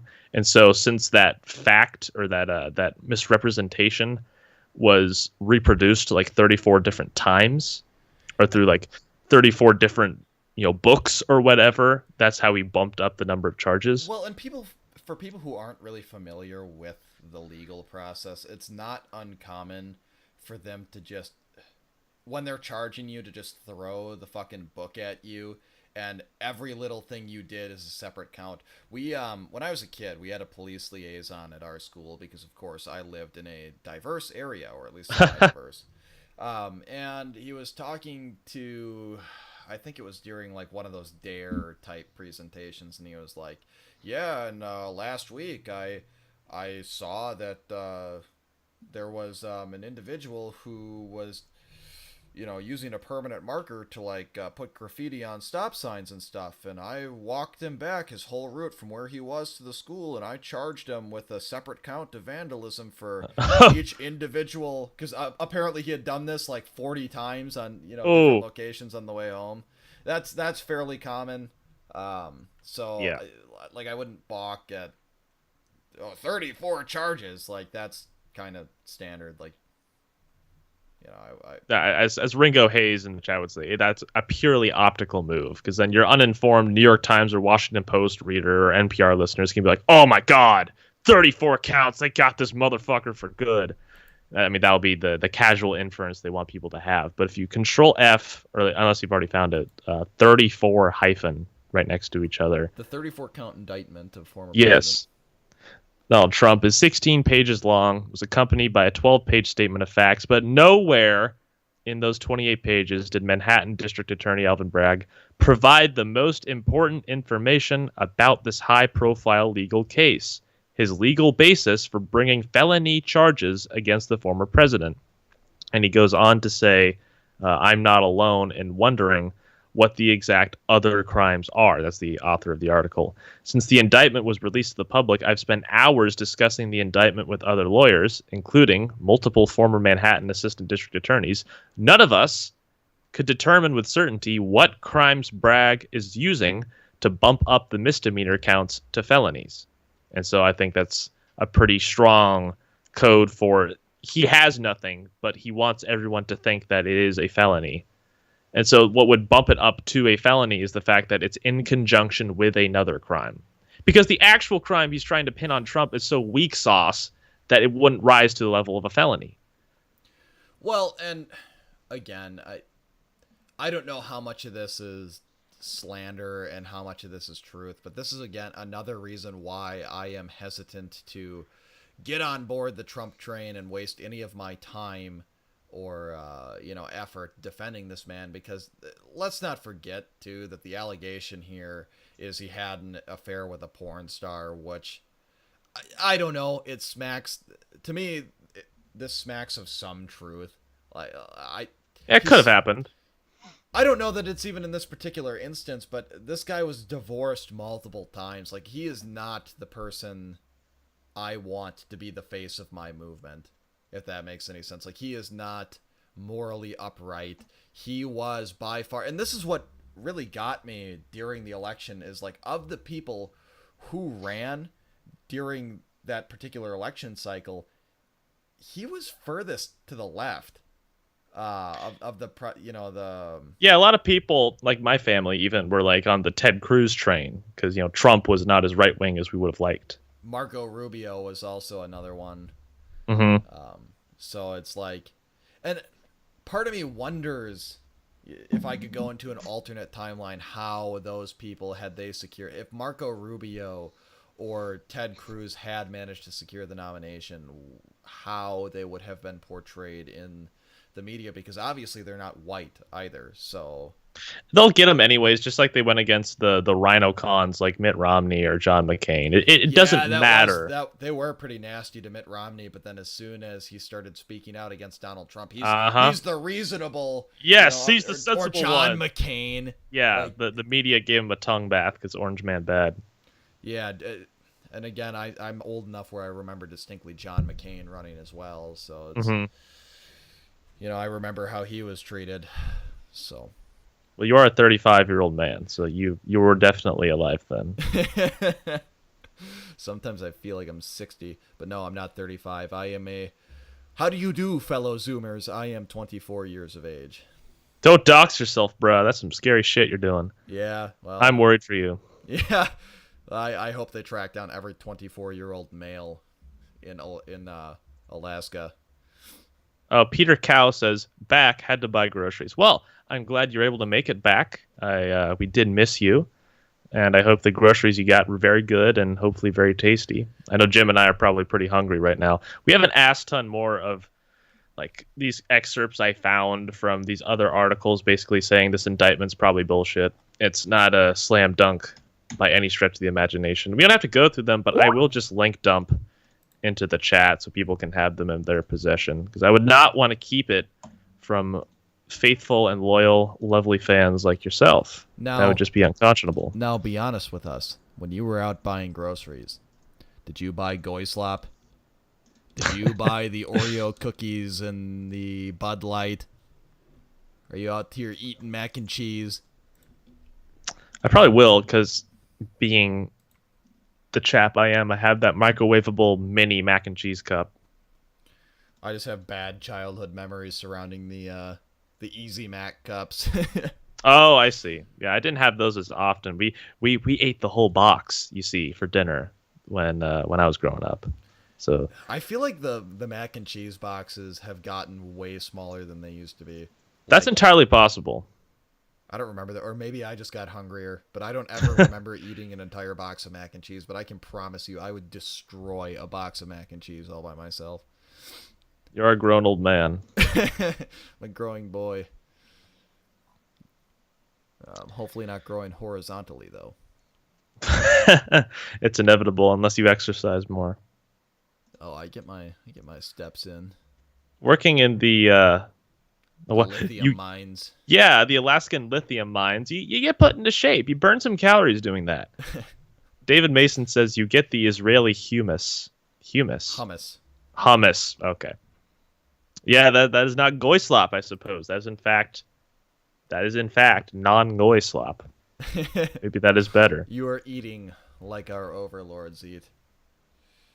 Now, what if it's not Israeli, though? What if you're a goy, but then you convert to Judaism, and then Israel allows you to be a citizen because you got certified by a rabbi? Would it be goy slop at that point if you made it? Even though you're an Israeli citizen, you still got that goy blood in you. Yeah, I wonder how you would... There aren't many converts to Judaism. I wonder how... They don't proselytize. I mean, it's not something they really do. It's pretty rare. I'm not sure if there's anything else we would like to touch on. I just don't want to beat the Trump indictment over the head. I feel like we all... And I get you're probably a little more passionate about it than me, but it does seem like it's a nothing burger, as much as I hate that term. And that's apt. That's pretty apt. You know, it's and the fact that this is coming right about when he would need to start running for the 2024 presidential election isn't a mistake. You know, yeah, I've heard a happy accident. I was talking with Sean last, and he likes to recreationally listen to just casually drop that one. Yeah, it's called just slid that in there. But he likes to listen to like Jonah Goldberg and other sort of the neocon podcasts. And what he inferred from them was that they think this Trump indictment thing, which is boosting his approval ratings, by the way, and giving his campaign a shit ton of money, they think that this is a psyop done by the Democrat Party so that Trump will get a boost and win the primary. because then they think they can beat Trump more easily. Again, I'm so jaded that I absolutely believe that. I've got no evidence to believe that, but I absolutely believe that. It's like he just seems like controlled opposition, like he had been controlled opposition from the start. I don't really go that hard. I mean, to an extent, yes, because he had Jared Kushner in his ear, and to get Sheldon Adelson's money, he had to be a super duper hardcore Zionist, tearing up the nuclear deal, moving the embassy, and recognizing the capital as Jerusalem rather than Tel Aviv, bombing Syria a couple times. He's got those certain avenues in Israel are literally named after Trump. So, I mean, all that, he was a total Zionist candidate in the whole. And I would contend, this is something I argue with B. Williams about all the time, where the intelligence community was very actively working against him. So to the degree that Trump was able to accomplish things, it's not totally his fault. But he's also far from perfect. And there are some controlled the counterpoint to that is there was a point in time where Congress was controlled by Republicans. They had a favorable Supreme Court. They had, the presidency. There's no excuse for not getting things done. And that's the alternative, is either he's controlled opposition or he was remarkably incompetent. And you can say he had the whole swamp aligned against him, but I don't know. Winners win, losers make excuses. So maybe that's too harsh. I'm not saying that, old Jim Dewey would have done a better job, but I also don't claim to be, presidential material. Right. Yeah. I mean, it's also important that, I could sound apologistic for this, but there's a good article by Christian Parenti, who's a Marxist. He wrote in Compact magazine and also in Gray Zone, I think the month before, that the deep state is mad at Trump because he's shrinking the size of the U.S. empire when he was trying to get out of Afghanistan and draw down the troops in Syria. He mentioned that he was going to leave NATO early on in his presidency. That's what he wanted to do. And he was mad at the troops in Syria because he's like, where's the fucking oil? That's the literal quote. It's like, what are we getting out of all this empire? He conceived of it as this business that was bloated and not generating as much of a return as it should have. Well, and so the deep state and the swamp being what they are lashed out at him, and that's how we got this dumb canards like Russiagate and Ukrainegate and Bountygate. The bounties on the heads of American soldiers that Russia paid in the Taliban, and Trump knew about it and all that. Yeah, I mean, I think that it was those military endeavors were generating revenue, but not for the United States. I mean, they were generating revenue for the people who had stock in companies like Lockheed Martin, and Raytheon and all these different pieces of the defense industry. So I don't know, he's not so naive as to not be able to understand that. He's capable of looking at people's stock portfolios, and he knows that people are getting enriched through means such as these. So I don't know, it's so hard for me to parse fact from fiction, and that's where the disinterest comes from, because everything's just so murky and cloudy because it's so corrupted and rotten to the core. So just the fact that nothing, he was capable of accomplishing the things he wanted to accomplish. Like, he gave $500 billion to black people. That got done. He moved the embassy to Jerusalem. That got done. That's exactly the corporate tax cuts in 2017. That got done because his donors wanted it. That's entirely true. He banned bump stocks, via executive order. And that's the thing too, is I will never understand why the 2A crowd got behind him as hard as he did, because he didn't do a damn thing but spit. Same with the white community generally. He'll mention every other ethnicity in his speeches but white people. He won't even grant you lip service. Mm-hmm. And again, that goes back to what I said earlier, is if we can't even talk about the problem, if we can't even confront the problem, if we can't even say white people, and I represent white people too, not exclusively white people, but even white people too, how can we ever come out on top? How can we vote our way out of this thing?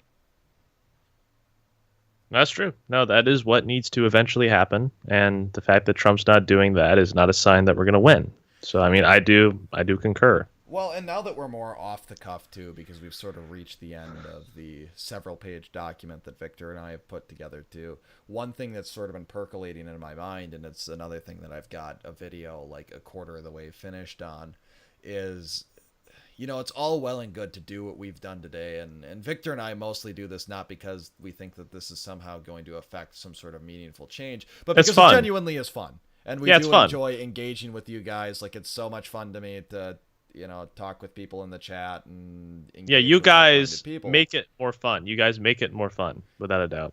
But one thing we need to do to affect meaningful change as well, and that was, I'm all about getting results, and that's why I, you know, dumped a 54-minute video on why, you know, attacking power infrastructure is the big dumb and what we should do going forward.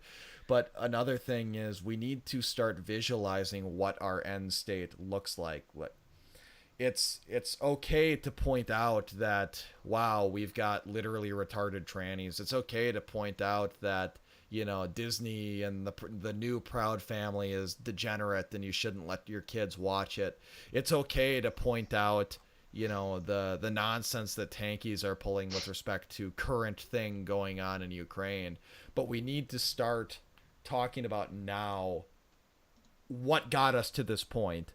You know, the things in the system that we have currently instituted that allowed for corruption and subversion and failure, and the things we can do going forward to prevent them, or I think more likely kick that can a little further down the road for our children and their children and so on. So one of the things, and I'm not claiming to have all the answers. I've got some ideas, you know, and that's one of the things that I'd like to talk about in a video and bounce them off people. But one of the things that sticks in my mind is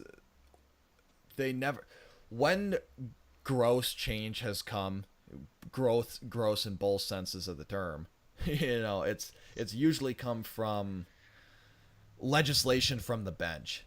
And I don't know how to go about changing that, because you need an independent judiciary to impartially rule on law, you know, to make final decisions on these things, but you need some way to prevent them from wielding the power in the way that they have wielded it, where we now legislate from the bench and say abortion is okay, now it's no longer okay, gay marriage is okay, or it used to be that things like Brown v. Board, or yeah, that's US true. v. That Mark, like judicial fiat stuff, when it wasn't like some vote of the people or some kind of bill that was passed, it was usually some kind of critarchical decision that was made by people in black robes.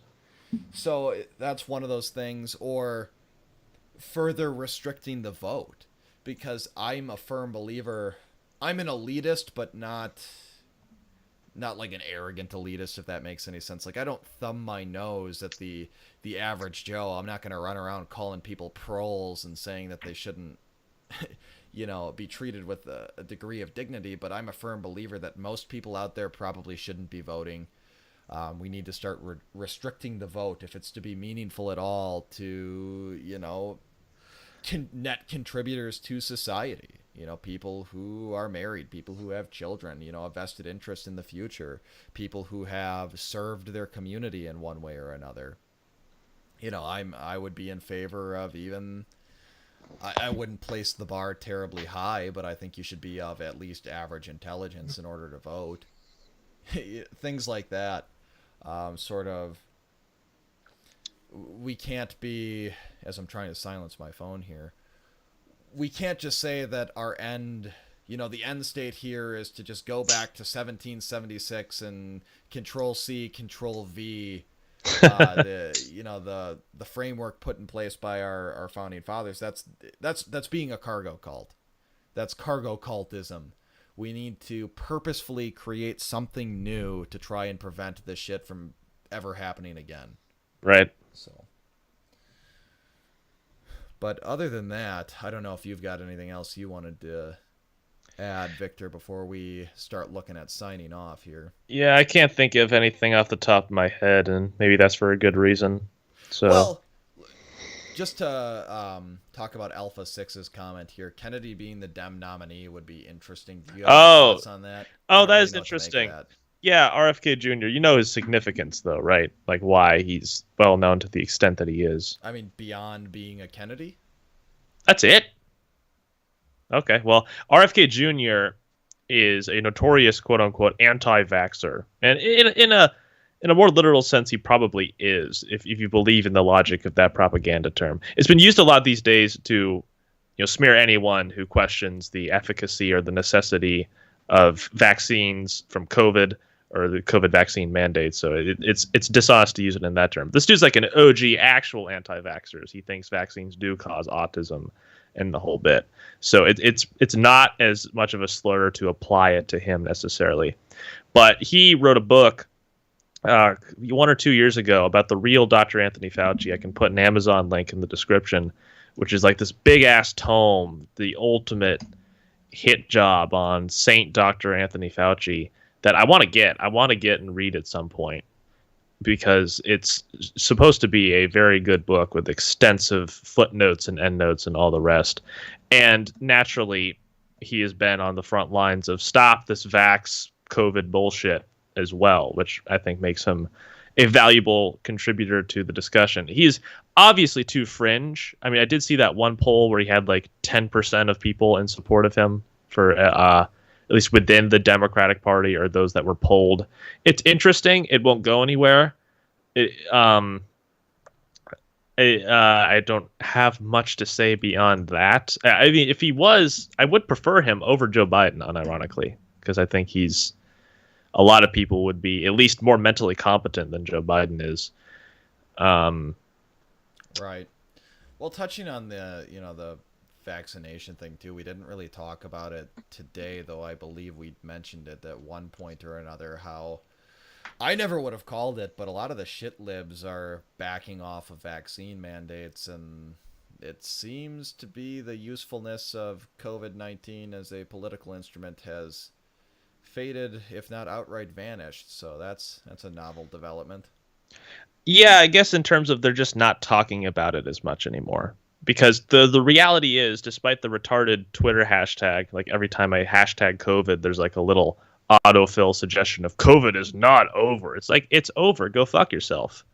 And they might say, look, well, 1,700 people have died of COVID in the last week. It's like, well, we got 50 states that we live in. How many of those people are old? How many of them are obese? And how many of them have comorbidities? And how many of them were amped up kill counts? Because as it turns out, hospitals get more Medicare reimbursements the more COVID kills they claim. So I'm sure there's no conflict of interest going on there.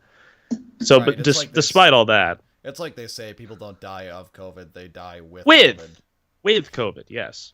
And there was this one little fact sheet I found on the CDC that said like the average COVID death had something like 4 comorbidities. So probably not people like you and I getting COVID. Right, like, it's old people who are dying anyway, so. Yes. And the obese. So the fat, the old, and the weak are the ones getting taken down by it. I linked it here so people know I'm not crazy. I hope it's a live... Yeah, what do they have? The other 5%. It's somewhere on there. Let's see. Oh, let me put a hyphen in front of it so I know the exact quote. There were comorbidities. So there were comorbidities or other conditions listed on the death certificate for as many as 95% of all COVID deaths. The other 5% of death certificates where COVID was the only condition listed was likely related to a lack of detail listed. So it's possible that it could be even higher in terms of people with comorbidities doing the dying. Right. And I mean, not to beat a dead horse, but wonky things going on, like influenza deaths dropped to literally 0. Yes, yeah, it totally got rid of influenza. But unfortunately, I think we're gonna cut it short, or end it here rather, not cut it short. My shift at the lithium mine requires me to get up at 4 a.m, so I am verging dangerously close to getting less than 6 Sure. hours sleep, I just so. very quickly, Peter Cow just said, not sure what anyone can make now that postmodernism attacks narratives to such an extent that they challenge biology. We are not just post-great narratives, we are post-facts. Yeah, that's true. Well, that's true. That's why, again, I harped on sheltering young and malleable minds from this sort of degeneracy, because you need to, but you can't isolate them entirely, because I've seen that happen too with really isolated homeschool kids, where all of a sudden they come into contact with it and their mind gets fucking melted by it. You need to really be invested as a parent and guide them along the way and encourage critical thinking with respect to a lot of the stuff. And I think you have to be able to articulate and break some of this stuff down to children in a way that children can understand. There's a very real group out there that hates people like you and I, and they want to see us suffer, and they want to gain at our expense. And there are sick people out here in this world. But the other piece of it, that's where I say it's too corrupted. You're not going to vote your way out of it. I mean, I don't know about you guys, but I live in a region where it's not uncommon to drive on rural highways and see these real dilapidated barns, right? And you take one look at that barn and you're like, there's no way that is ever going to be repaired again. Yeah, it just needs to come down. It's too rotten. It's too corrupted.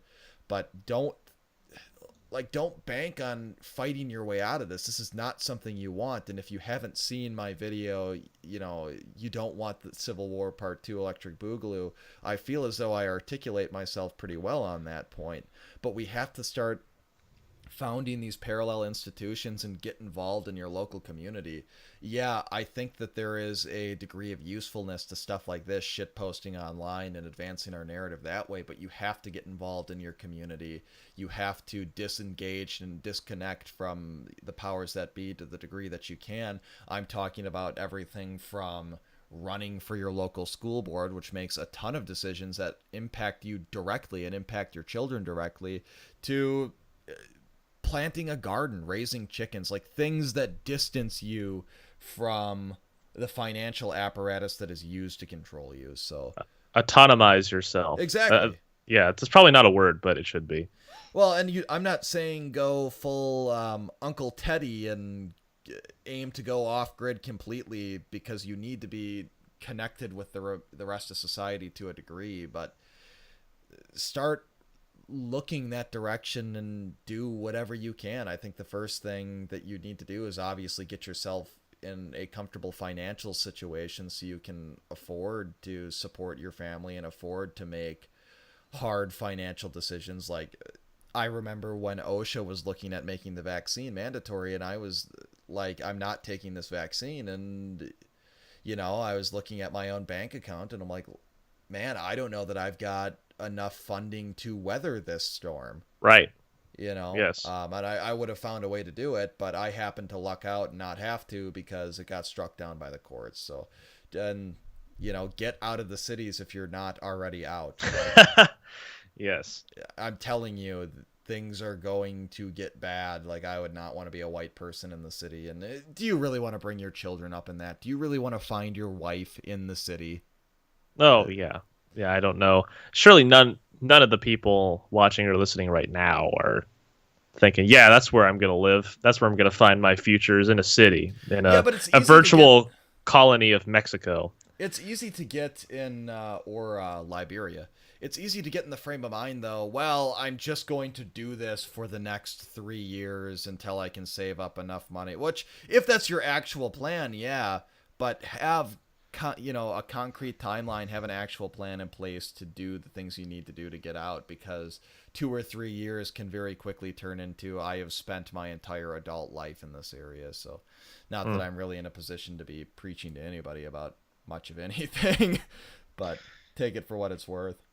I did what I could to get myself out of the city, and now I'm pretty damn rural. So yeah, I mean, you're in northern Alaska, for God's sake. Yeah, you can't get much more remote, but other than that, thanks for joining us, guys. It's been fun. Hopefully we've provided some real added value to you guys as well.